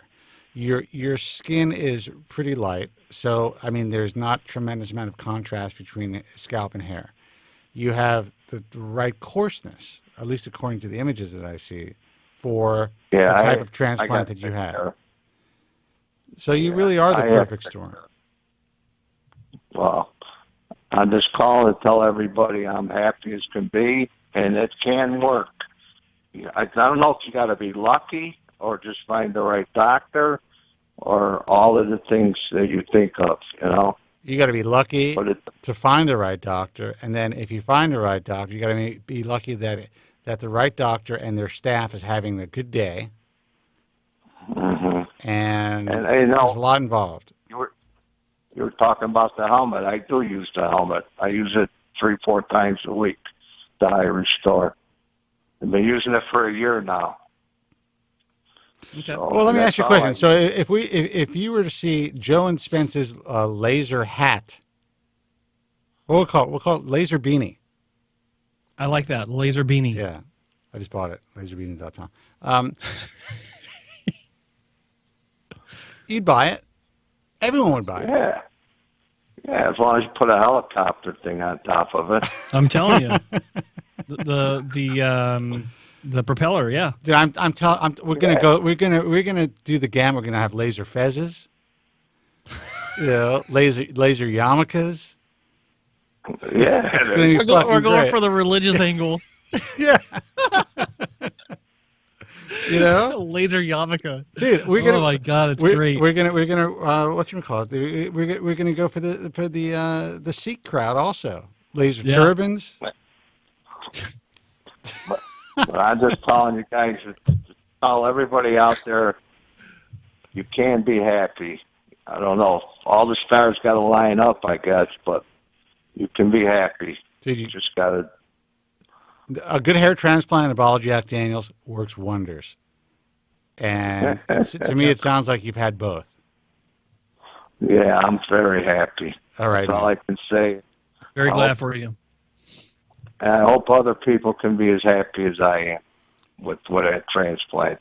Angelo, It's a great call. I appreciate you calling in and still listening, even though you're done with this. You're finished. Oh, I'm done. You win. I'm done. You win, dude. All right, man. But I still listen. I mean, you guys are very interesting, so I still listen. I appreciate that. It's really good to know that our demographic is like 18 to death. Yep. So, Angelo, man, you're gonna be there soon, buddy. Dude, listen. When it comes to advertisers, I am out of their demographic. On radio, the core demographic is 18 to 34. I am well beyond that. So that's what I love about this program. When I used to be on the radio, I would tell my GM or program director, like, our demographic goes across the board. There is no other program that affects and that would resonate with such a large demographic. And they were all like, yeah, that's bullshit, whatever it is. Let me tell you something. When I was on WOR radio, they had a health fair. These old folks were like, I mean, they were chasing me down trying to get answers. They want their hair too. And I'm talking about people in their 70s. Hell yeah. So, all right, man. That's something you're always going to want. Nobody wants to walk around bald. Come on. Of course not. Dude, tell me about it. That's how I make my living. All right, man. You take care. All right, guys. All right. God bless. Thanks for the update. Take care. Bye-bye. All right, guys. Bye. All right, we'll take one more phone call. 888-659-3727 is the toll-free number. Let's see who this is. Hey, you're on the air. Who's this? So, all right, man. That's something you're always going to want. You got to turn on your computer or your to walk around bald. Come on. radio. You're on the air, dude. Tell me about it. That's how I made my list. Hello. All right, man. Hello. Take care. All right, guys. I'm gonna give you a second to turn off your radio, and I'm gonna hang up, dude. I will take one more phone call. 888-659. Fucking people, man. Unbelievable. Let's go home. You want to call it a night? We're kind of on a roll. It's like no one else is going to call. We got 13 minutes, people. I got burritos waiting for me, so it's not like a big deal to me, but... I just want to I want you to look down at the bottom third, the lower third of the screen. Yeah. And read that to me. What does that say? Spencer Kobren's The Bald Truth. Okay. Remember that. 888-659-3727. Hey, you're on the air. Who's this and where are you calling from? Hey, guys. Hey. Hey. This is Dr. Cole. Is this Dr. Cole? Yeah. How's it going, Doc? Yeah. How are you? I'm doing good, man. I thought I'd check in. I was noticing that Joe's hair is really kind of puffed up. He just got back from... And what? Your hair is laying flat like it always does. Yeah, Joe just got a haircut. He just had a whole blow-dried situation, nicely coiffed. Oh, yeah. You got to have the look. Somebody comes into the studio and fixes his hair up before he shows up. Shit, I wish. I tell you, though, when you got a high hairline, the coif makes all the difference. It's distracting to people. Yeah, well, I got to tell you, it looks good. It looks good. I should use it when I go hunting. Well, you know what? I think you scare some birds away. Yeah, well, there's that, too. They might actually land in your hair and make a nest. Well, see, that's what I'm hoping for. How you been? I've been good. Really. Been traveling my tail off. Are you out of the country now? No, I'm back. Okay. I'm back for a while. I got to say that you guys are really stirring up the waves. What's going on? Tell me. You guys. We're You're stirring the bush, and I tell you, I think you're getting a lot of docs interested in what you're doing. And you're really doing a good job of educating the public. I'm super pleased. Well, you guys are up there. Doc, coming from you, I really appreciate hearing that. And yeah, you know what? I mean, sometimes I step back and I read some of the stuff that I write directly to your colleagues, and I know that for some people it may sound a little bit harsh, but the reality is your colleagues need to wake up, man. There's a whole world of hurt that's about to happen, not only to the industry, to their practices, but to thousands upon thousands of patients. And you heard the calls today. I think you were in the chat room. I mean, guys are getting, double strip scars in 2018. What the hell is that all about?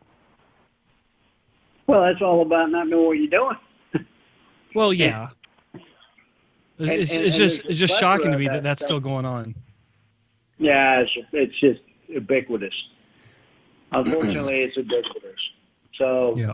But look, there's a local guy here, a local plastic surgeon here, is being sued by a former patient, and for the first time, yeah, but in but in court for the first time, the subject of unlicensed personnel performing surgery has come up, and this is all done by a guy who purchased a turnkey device, went out there, was told that this is the standard of care. He has an expert witness who is also a board-certified plastic surgeon who is testifying, stating that handing it off to technicians is the standard of care.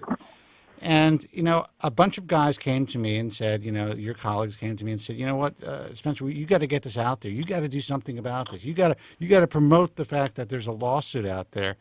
And I'm thinking to myself, this is just going to be swept under the rug. This is happening every day. Mm-hmm. And these guys are still focusing on the wrong shit. Yeah, we can talk about a lawsuit. Great. You want to do a segment about a particular lawsuit? All right. It's not going to pique too many people's interest.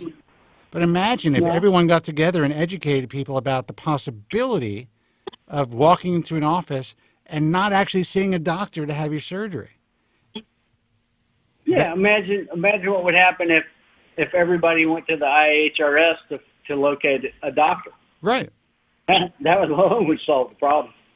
And that's what we are attempting to do. And I know that, and I've spoken to some guys this week too. And again, I appreciate you saying what you're saying. We're definitely making progress.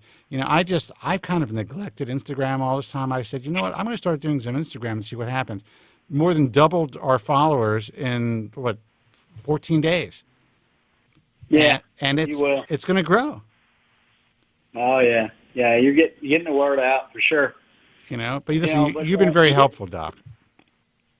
I'll try. You're a hard worker, man. I got to hand it out to Joe with all those videos. So, man, I tell you what, those videos are really good.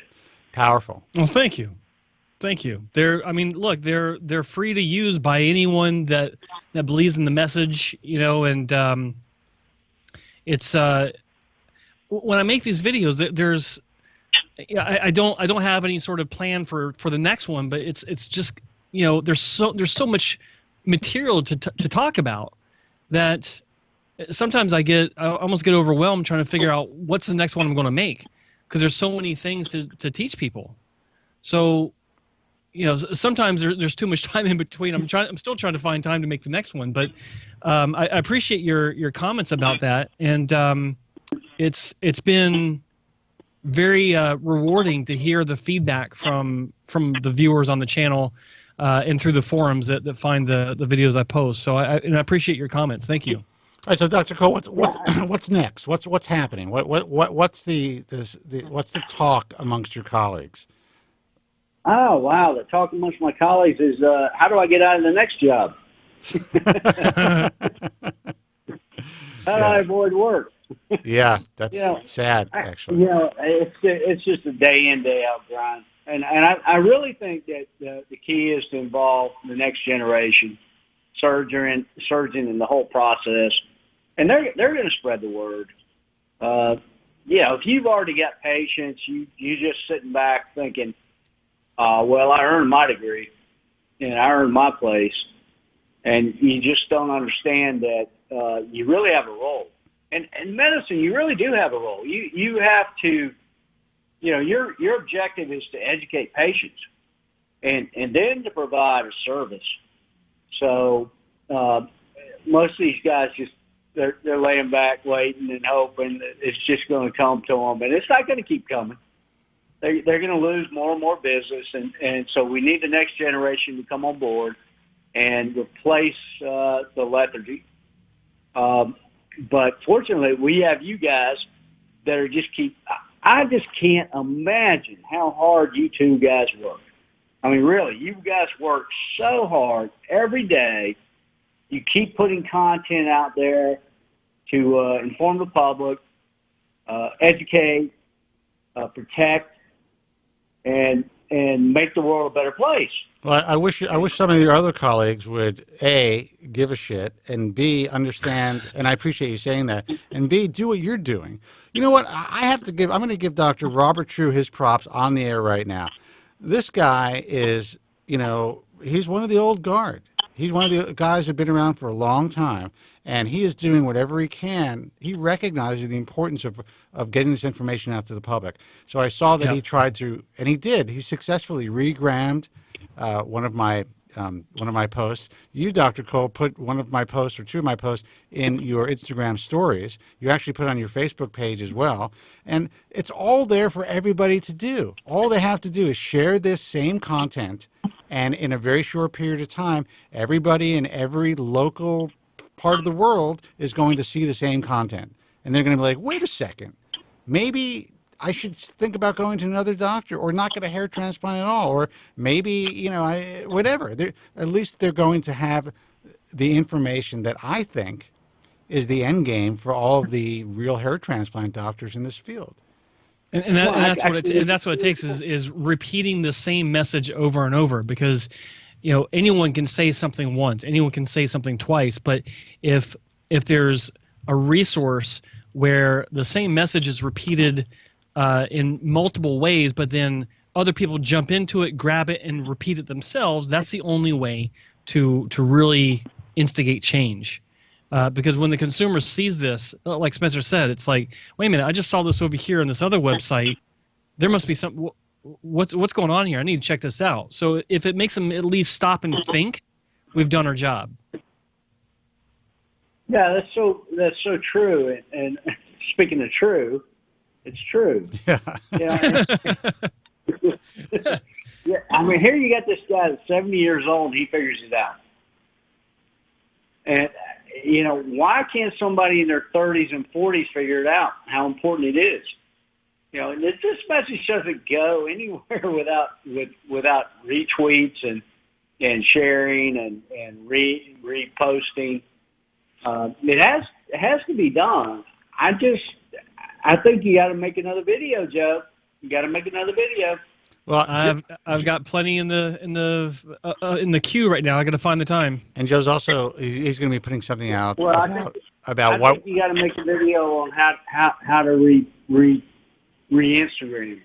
Yeah, regram, retweet, but also he's going to make a video, or we're going to put something together, and Joe and I have been talking about it on really the end game, the real plan for everyone like yourself to utilize their consumer-facing resources to get continuity message out to first everyone in the country, and then we can do it around the world.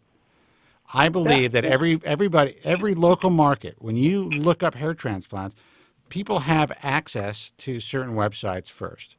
If all of these guys would just share their resources to share this common goal information to help patients win, the real hair transplant surgeons win, and it's going to be a different game.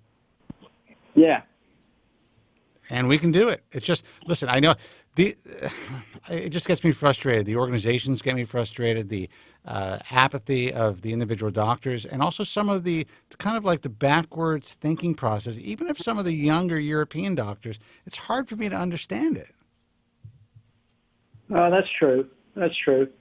But Joe, you're working with the ISHRS now, right? Started with their on their social media campaign, trying to help them craft a stronger message. So yeah, that just recently started beginning of this month. Was that your bad haircut deal? Yes, that was mine. I like that. Thank you. I mean, did you happen to notice that the two posts that Joe created are the only posts that I'm aware of that got so much engagement? I mean, it was impressive. Yeah, pretty good. Yeah, Joe knows the industry, and Joe has a good mind.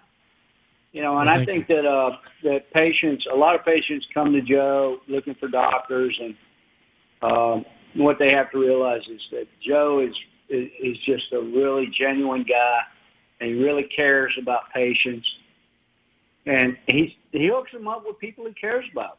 I mean, doctors he cares about, not doctors that are going to mess you up. And the same thing for you, Spencer. I mean, you don't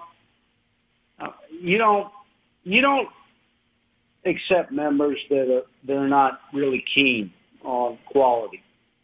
Some are better than others, and that's the nature of the beast. I mean, you got, I don't know how many teams in the NFL and how many quarterbacks, but they're all NFL quarterbacks. Some are just a lot better than others. And it's like any ball club, man. There's going to be some guys that are going to have to ride the bench, but they're good enough to make the team.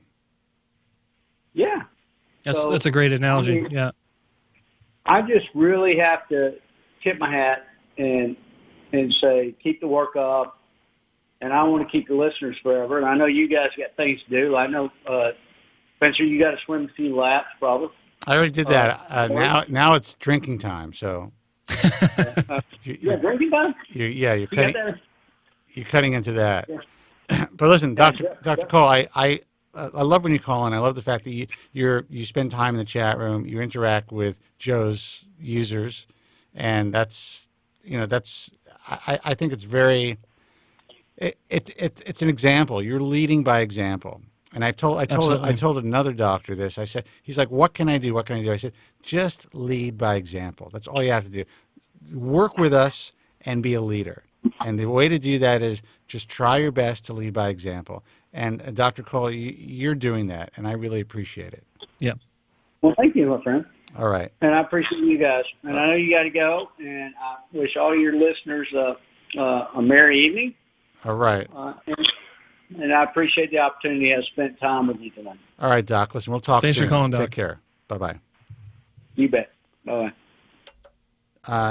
I know you say you're on a roll, Joe, so I'm going to let you take one more call. Oh, see. Because I'm not on the roll, but you are. I was just joking about Spencer Kobren's of all truth. I just thought it was funny and good timing. So. Yeah, it was great. You know. Huh. All right. Hey, you're on the air. Who's this and where are you calling from? Hey, guys. How are you? This is James from Texas. James from Texas. What's happening? Hello, James. Hey, have you called before? Hi. He has. Yes, I have. I have, actually, yes. Okay. Yeah, I thought so. What's going on? Yeah, just a financial question. Like I said, in the past, I'm about 3 months, a little over 3 months in. I have a question it has to do with diffuse pattern alopecia. Those with diffuse pattern alopecia is, let's see, I'd imagine you've seen many users of finasteride throughout the years. From what you have seen, how do people with diffuse pattern alopecia respond to finasteride? I can tell you in my experience, I mean, some people respond incredibly well. I think the odds of having I hate saying it like this because it's almost like, oh, well, if you're this kind of hair loss sufferer, you're going to win the lottery, and if you're this kind, you're fucked. It's not like that. But some of I'll say that the most impressive turnarounds I've seen with finasteride have been with those that have diffuse pattern loss, because you've got a bunch of hair that's simply miniaturized. And so if you have a positive response to where that miniaturization is reversed, even a little bit, it's a compounding issue that can really create a great net gain. Because you're talking about a minor improvement on tens of thousands of hairs. It builds up. It adds up. It can be a great turnaround. I've seen many cases actually where the patient was considering surgery, got on the medication first, and a year later came back and said, "Don't need surgery. I'm happy. Bye." Perfect. You know, many years ago, Bill Rassman showed me an email and some images of a guy that, and this one, finasteride, really was just. I mean, finasteride was on the market for a while, but Propecia was approved in '98. This was like maybe 2001. This is before all the hysteria started, and he just kind of felt. He said this guy he felt there was a candidate for surgery, but he put him on finasteride and said, give it 6 months. Let's see what happens. This guy came back in 6 months. Now, this was an early responder, an incredible responder. The guy grew back, and I've never seen this since, his entire hairline. Within a year, he had almost a full head of hair. So those anomalies happen. And I would say that this was a diffuse thinner. Okay, he was a diffuse thinner? He was a diffuse thinner. So now this was the only case that I've ever seen that was so dramatic. But what I'm trying to express is it does happen. Or at the very least, you may reverse your miniaturization to 25, 30% and look at yourself in the mirror and be like, I look good. Like Joe said, I don't need a transplant. Yeah. Yeah, I guess the reason I asked is because I'm a diffuse thinner myself, and I looking back at old pictures, this has been happening since at least until 2013, but I didn't discover it until 2018. So I guess it has to do with that fuse thinning rather than like the hair lot, like the receding hairline and the thinning of the crown. I guess that's can be more apparent to some people because I still had all my hair, but it's like I guess it's just thinning, and one doesn't really notice that gradual thinning over time. But now I've noticed it for sure. Well, and I have that. It's common. It's common. A lot of people are just like, well, I'm getting older. Maybe my hair is changing or my texture changing. You don't necessarily, unless you notice a significant shed or an obvious shed, a lot of people, they kind of just ignore it. They kind of think it's just whatever, just they're getting a little older. But, to answer your question, I believe, and again, we're not physicians, that finasteride could be as effective or in some cases, I don't know if Joe said this, I mean, he may have, more effective, at least visibly, on diffuse thinners than on people with distinct patterns. Yes, I did say that. Yeah.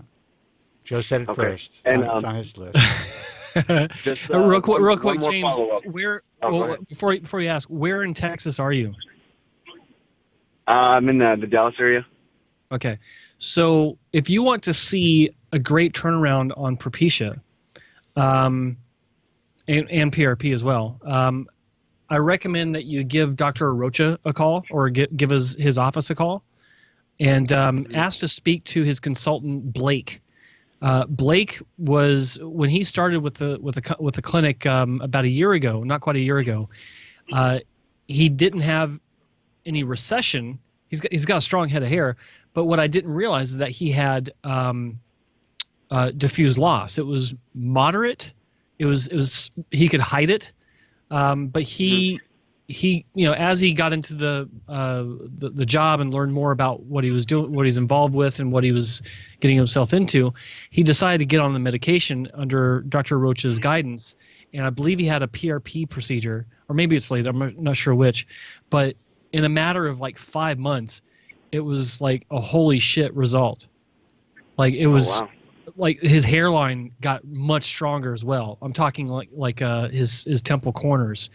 So if you want to see a dramatic improvement in just a short amount of time, set up a consultation just to go in and learn more about what he went through, and obviously you can ask other questions. But I think it's great to see these things in person, just so you can see what's really possible instead of having to rely on photos.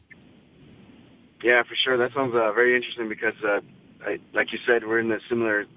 I guess we have a similar condition with this diffuse pattern, and mine's to the extent to where you can, like, I'll cut the hair on the back shorter on the bottom because you can see the difference. Like you can see that V shape in the back of the head.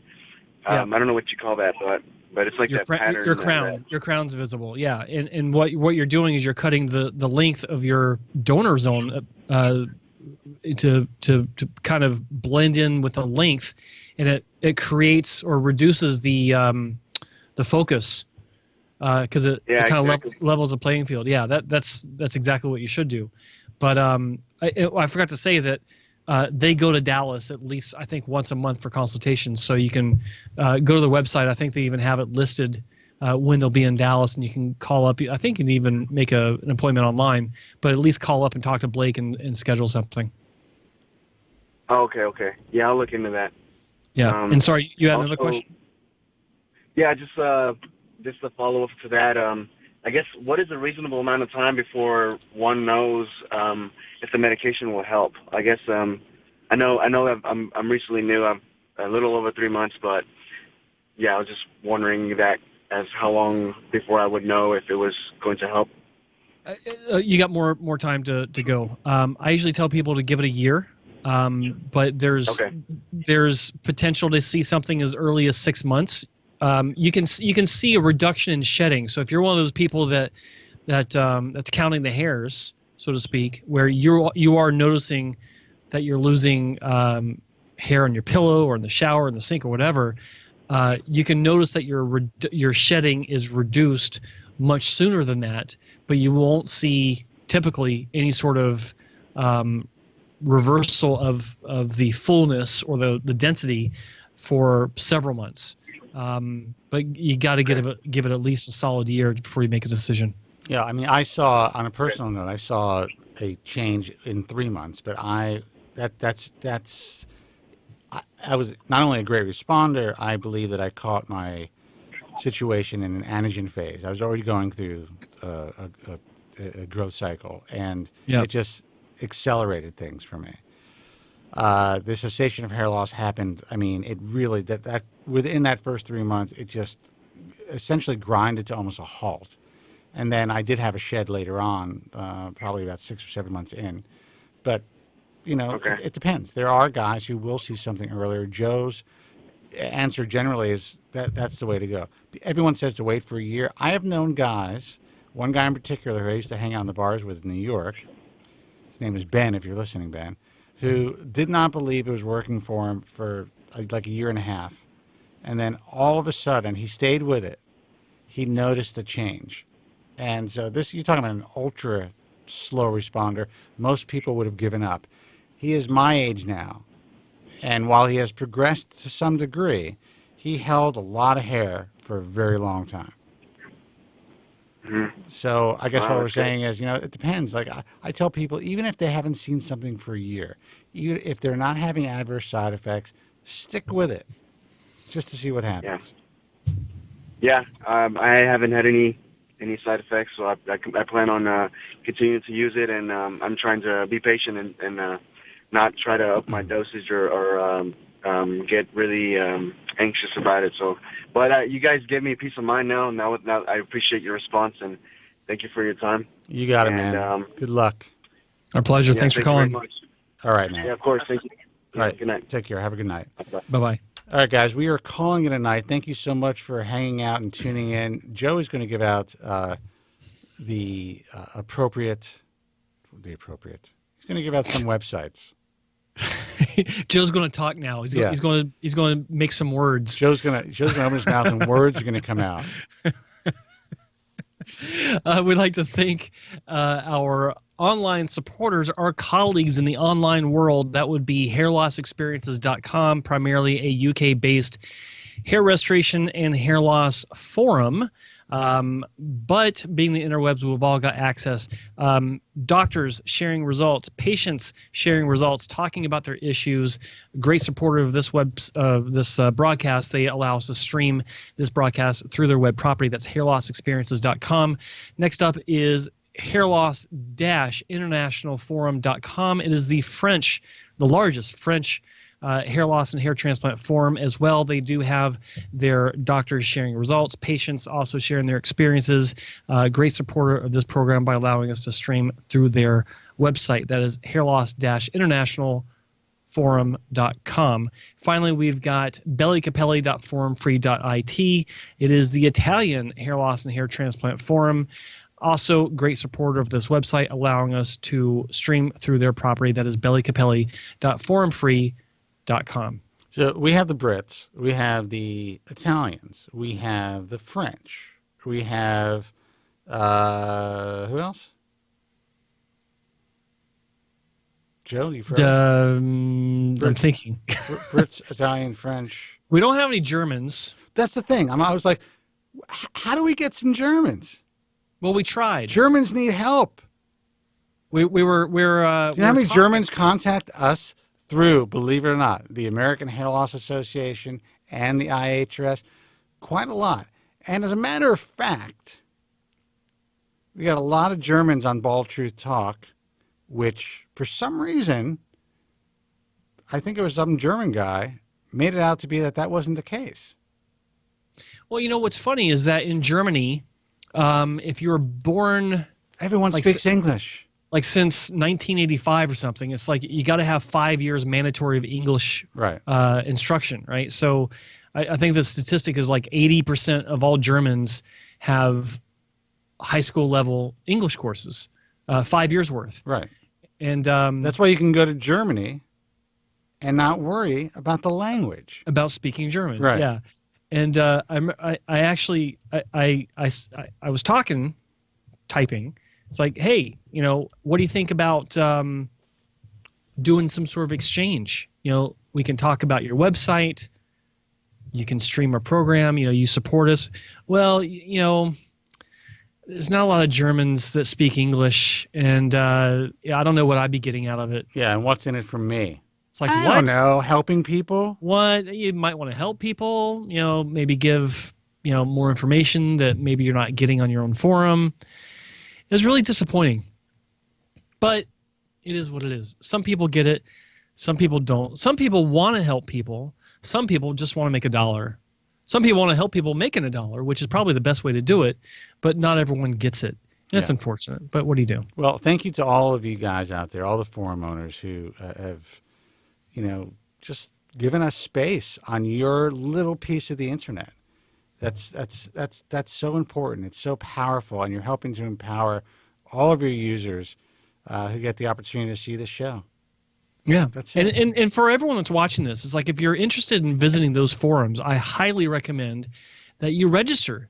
Yes, you know, we say stay away from the forums, but at the same time, you know, you gotta, you know, obviously go into any forum with a jaundiced eye, or you should anyway, weary of what's being shared. But these forums in particular do a pretty good job of filtering through the marketers and the shills and the people that are there strictly to make a buck, that are trying to lead you down a path that pays them without any regard for your safety. So that's why we are happy to support them in exchange for them supporting us. It's a great, God, I'm about to say it, synergistic effect. Oh, God, it hurt. I hate that word.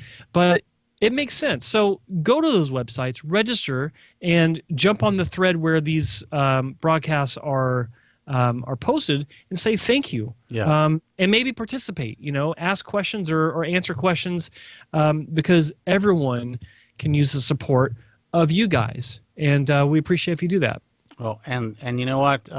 We have a forum, and that's baldtruthtalk.com. If you want to check it out, it's a great place to avoid a lot of bullshit, in my view. It's heavily moderated, so you're not going to see the pages and pages and pages and pages of drama. So if that's what you guys need, there are other U.S.-based forums that have that entertainment value, which I think, you know, whatever. That is what it is. But what we try to do is create a space for people who are dealing with this issue to get, you know, as close to as real information as possible. We can't guarantee anything because a lot of stuff, most stuff that's posted on message forums is coming from anonymous posters. But if it is obvious spam, if it is obvious, you know, nonsense, if there is any bullying, if there is any, you know, guys who are trying to guide you in a direction to sell surgery, it's just not allowed. There's no guerrilla marketing allowed on our site. You're not going to have, you know, users talking to themselves using different username. It just be careful of the site admins. Yeah, just please, guys. You know, we appreciate the traffic. I always say, you know, stay off the forums for a reason. Take whatever you get on this forum with a grain of salt. It's a great community, so you could interact with other hair loss sufferers who are dealing with the same issues that you are dealing with.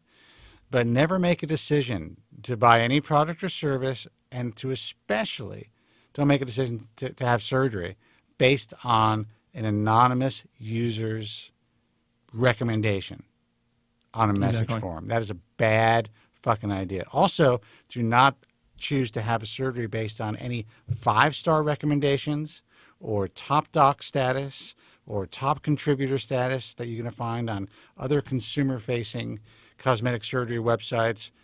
That is not how you choose a doctor, guys. This shit's for real. So please be careful out there.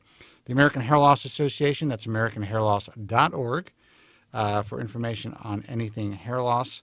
Also, our website for the show, thebaldtruth.com. Check out archives of The Bald Truth on thebaldtruth.com. And please subscribe to The Bald Truth. I'd really appreciate it. Also, subscribe to Bald Truth on iTunes. The Bald Truth, that's Spencer Kobren's The Bald Truth on iTunes. And I think Joe has got a website. Let's see. Yeah, it's hairtransplantmentor.com. Check out everything Joe Tillman. One of the best sites, I believe, one of the best sites in this space on the internet for several reasons. One, you're getting information from a guy who's been through it all. Dude, your color just snapped in. It looks good. Very clean. Weird. Yeah. You're getting information from somebody who really cares, who's been in the trenches, who's been through everything that you want to avoid, first of all. And he's gotten out alive, and he looks great. So I would say check out his website for several reasons. But if you just want to kind of see how fucked up he was and where he is today, it's a lot of fun to see that. It's a great journey. I need to look at it again. I've been so busy. I used to make it a point to visit my own progression like once a week just to remind myself. I haven't had time. No, dude, I have people over and we get drunk and we just go to your fucking site. And I'm look how fucked up he was. I'm just like, dude, you got to see this fucking guy and what he looks like today. This is what could happen. This is what could be done. This too could be you. Oh, it's true. I have to say, John Cole, I mean, he was joking around a little bit, but the truth is your hair looks fucking fantastic. My color just went. Yeah. Or the film effect just came back. I mean, I don't care I don't care what anybody says. Don't you hate when people say that? No, but I don't care what the trolls and the haters say online. Your hairline, there's no fucking way anybody can tell that you had a hair transplant. That is bullshit. That is complete bullshit when they say that. The kids today, it's like, oh, natural means that it's down to here. In a million years, no one can tell you had a hair transplant. Thank you. Anyway, my mic, there's something wrong with my mic still, man. I know that you hear it, but I don't know. It's bothering me. Guys, I got to go. I'm going to get a drink and something to eat. Until next time, be strong, God bless, and thank you so much for listening. Take care. Thank you very much. I'm sorry for any inconvenience you may have been put to prior to the program, and I'm glad you enjoyed it. And if you could now leave by the exits at the rear, that'd be splendid. Thank you. Good night. Bud Light presents Real American Heroes. Real American heroes. Today we salute you, Mr. Really Bad Toupee Wearer.